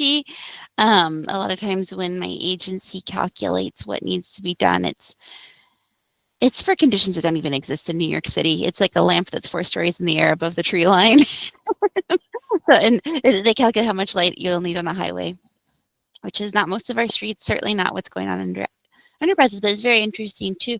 You'll be a very sunny day and go on an underpass that's lit to the specifications that we know people need to see, but that contrast, it can still feel so dark because your eyes are dilated, or not dilated, right, when you're out in the sun, and then you go here and it feels so dark, even if it's like, by the way machines measure things, not that dark. So so yeah, like it's going to take a lot of even more love, detail, or attention to detail and imagination for this space, but it's just very heartening to see this. And there are some good partners at DOT to try to figure out how to bring these visions to fruition, or to even, phasing it, right? What can we do now? See how it works, and that sort of thing. And programming is going to be super important, because we know this, you can make a space beautiful, but if you don't have any reason for people to come, they might still feel like, this isn't for me. I want to go be where my community is. But you guys are experts on that. Clearly, I've learned that in the last couple hours. And any feedback in regards to the summer camp too, since you do have wonderful little children too? Yeah, I sure do. Gosh, I wish I lived in the Bronx. This is just amazing that they have it's great to have kids with different ages with each other. It makes the big kids feel it lets them grow, right? And it gives the little kids something to aspire to. That they can go in different spaces and really be stewards, not only within the garden, but at the waterfront. As the transportation planner, I got excited to see the kids next to the water, next to the train tracks. It's like, oh yes, it's all coming together. They can see it happening. And that it looked like there was a lot of space for kids. Like I said earlier, it's really important that kids can move when they need to move, and sit and have quiet when they need to have quiet, and be able to have the way to the way you your prompts for sharing how they feel, I think, are really important. In public school, there's a lot of emphasis on social emotional learning, but I gotta say, by my observation of what my kids go through, it can be pretty shallow. How do you feel? I feel fine. That's what it's like. So giving like more specific body-centered prompts is so powerful, right? So good job, everybody. I'm just really uplifted to see what you're doing. Thank you so much, Nev. Yeah, that means a lot to me. Yeah, I believe we have a few more panelists. Anybody else would like to jump in? Yeah, this all looks great. Looking to future possibilities. Working outside of the normal system. The summer camp is amazing. Having kids share in a social way, and you usually think of summer camps as as you mentioned, like a shallow experience in a way. They just are there to have a good time. They have be able to be distracted from give the parents like some time for themselves, and for them to learn about ecology and connect to those little bits of nature in this crazy sort of asphalt and concrete sort of environment. Is just infinitely valuable, and it's going to change their lives. Again, they're going to change the way they think of what is possible in an urban setting. So yeah, I just really appreciate all of it. And thank you so much, George. You've been such a big supporter, and we really appreciate, and I really hear your words too. Thank you. Jason, are you still with us?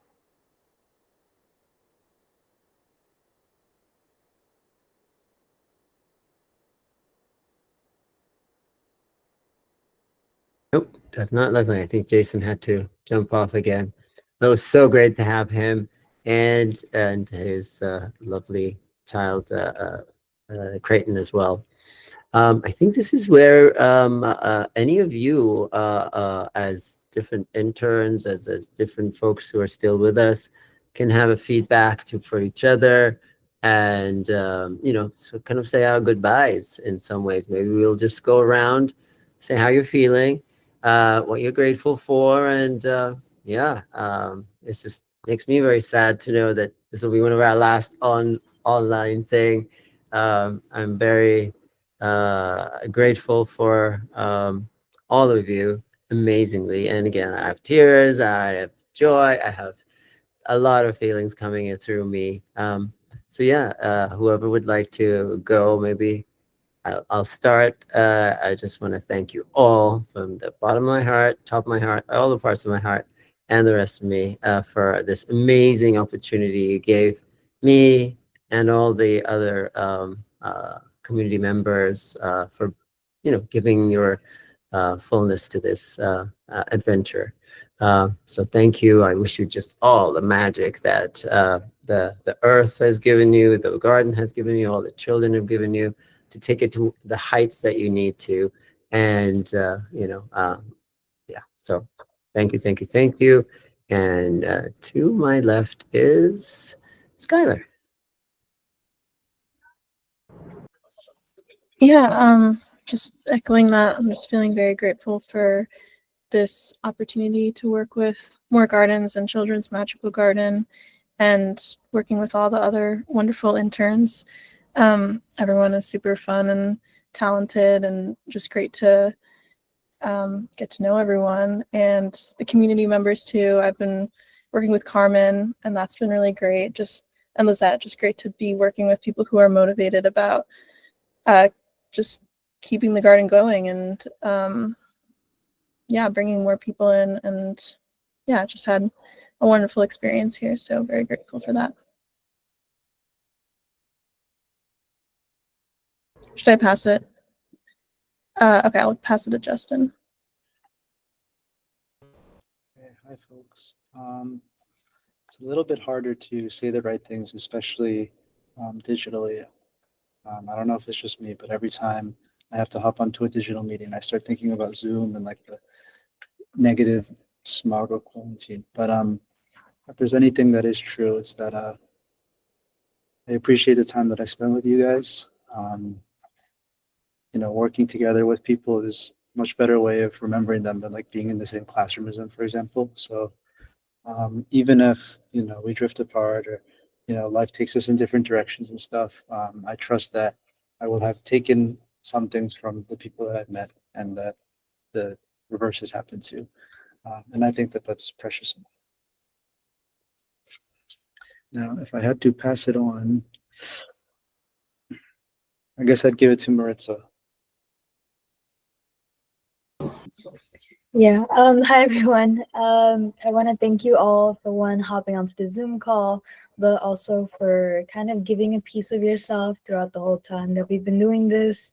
Thank you guys who supported me on the summer camp and Arish as well.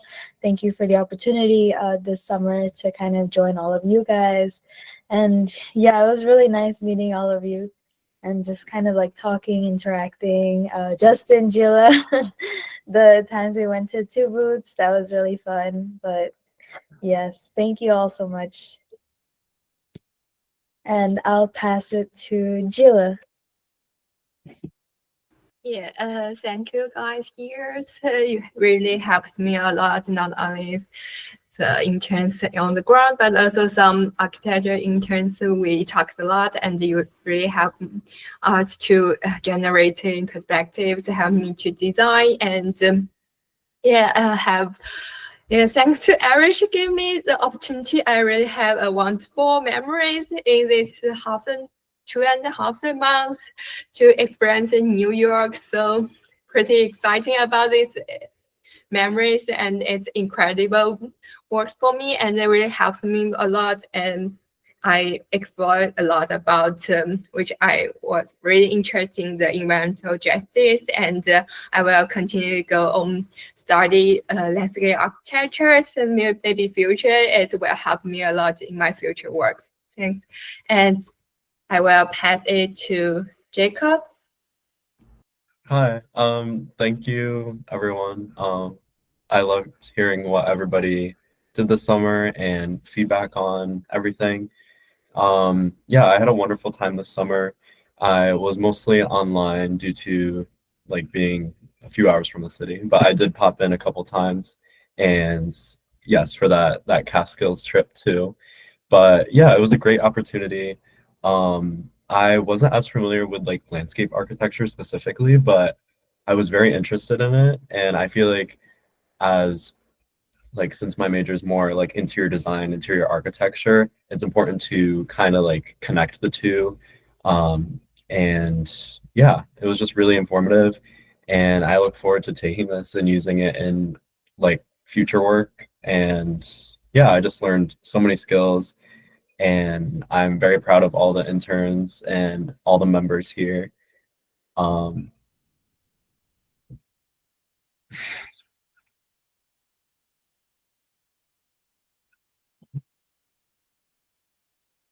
I guess to the left of Jake is. yeah. Oh, you came back. You froze for a minute. Yeah, my screen is still frozen, so you can. Yeah. That's pretty much it. Okay, do you want to go to your left?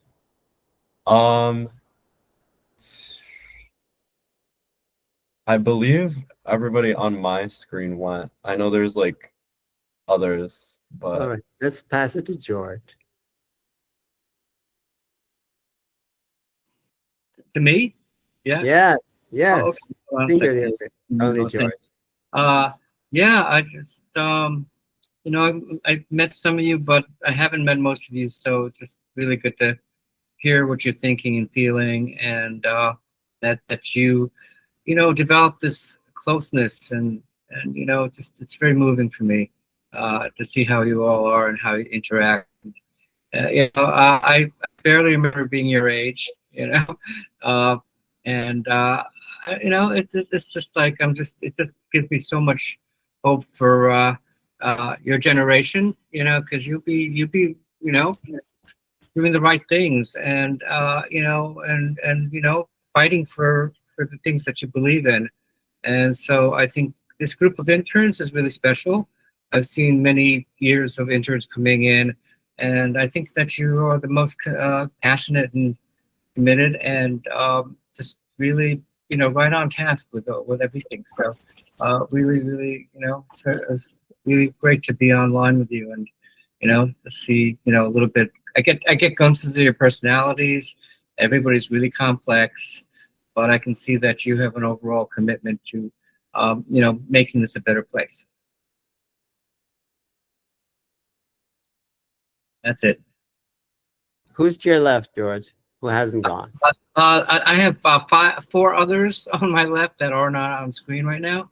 I think Skylar is the one that's kind of visible to me. No, she's already gone. So Skylar, somebody who hasn't gone, pick one. Oh, she has gone. Oh, that's right. Oh, Okay, Gabriel, you haven't gone yet. Yeah, Gabby. hi.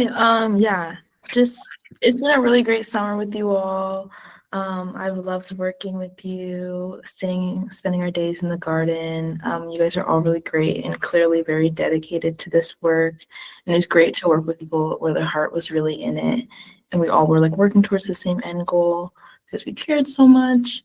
Yeah, I like said this before, but like, yeah, I think this summer has really like affirmed that I want to do this work long term, professionally, personally, whatever capacity. But yeah, I definitely have a lot more clarity and like more of a vision of like how I'm gonna maybe do this work, or just I don't know, all that stuff. But I'm super grateful and I love you all and I wish you the best of luck.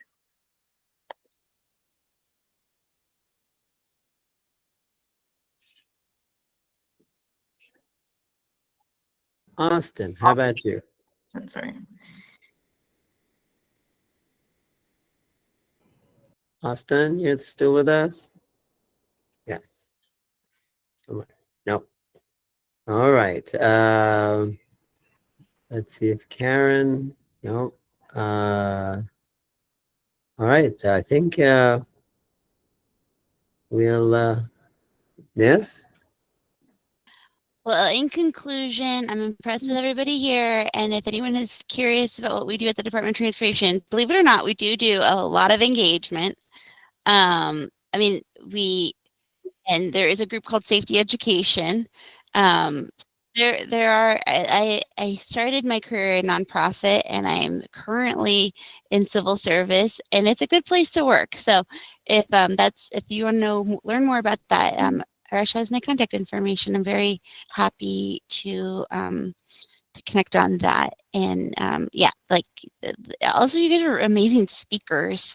That's not a given, certainly at all. So I'm very, very impressed. So that, yeah, and you will take this in your life, be it back in the city or in the country or some in between space. You've learned so much, and it's gonna, I think clearly this is gonna be a summer to remember, and it'll stay with you. So thank you. I'm honored to share this today. And maybe Austin was trying to talk, but didn't come through. Austin, you want to try one more time?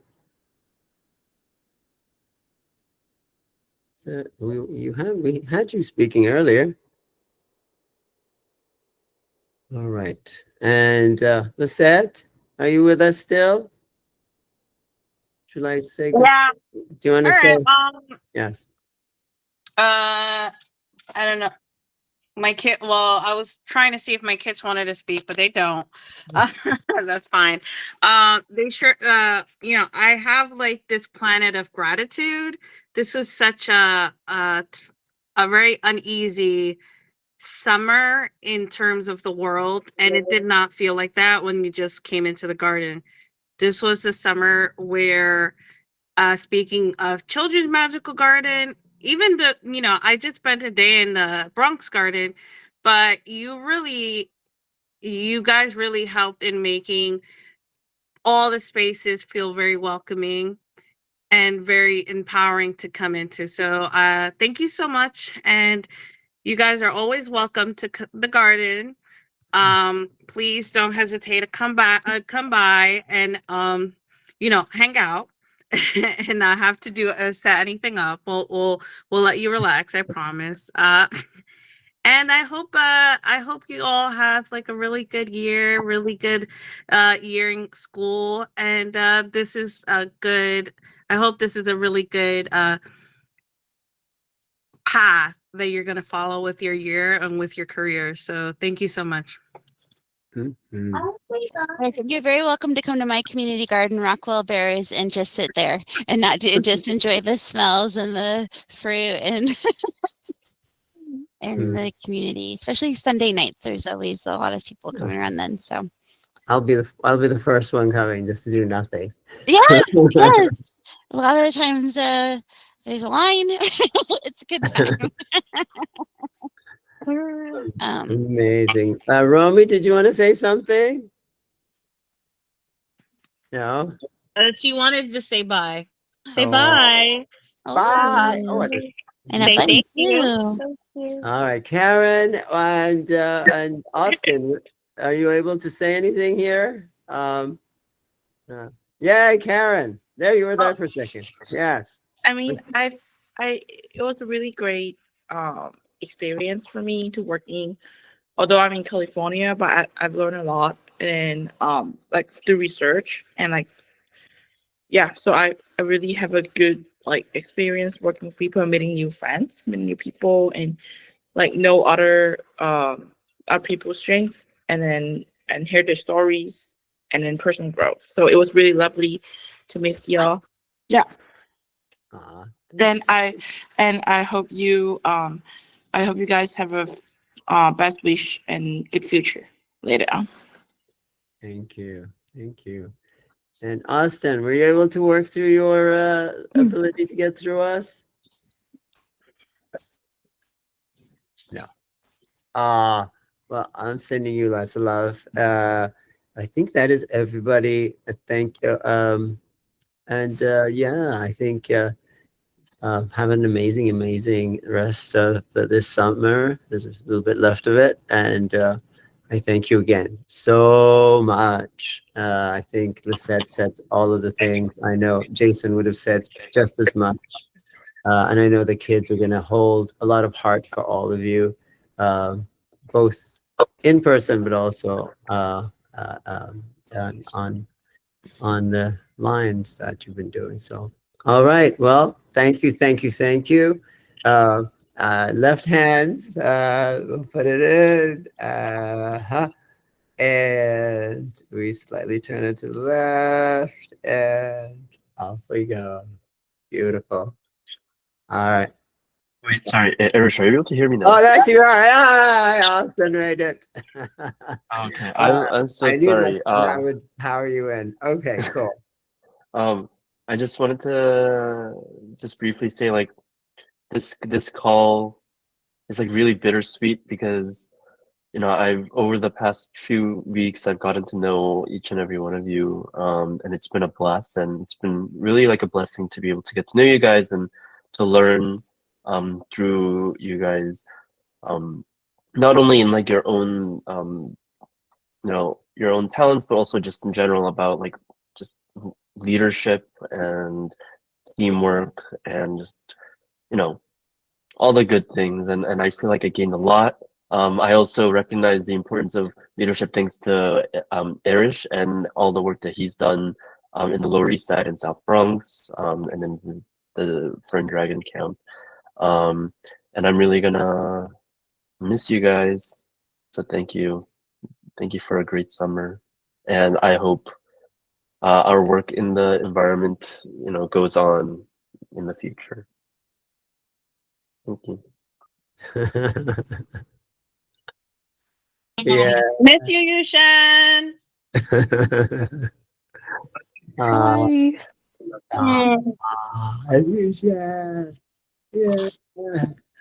Yeah, I have to go to stay sleep with right now. you. Go Okay, to good sleep. night.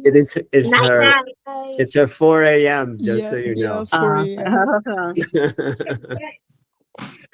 Wow. Bye. Amazing work. Aw. Ah.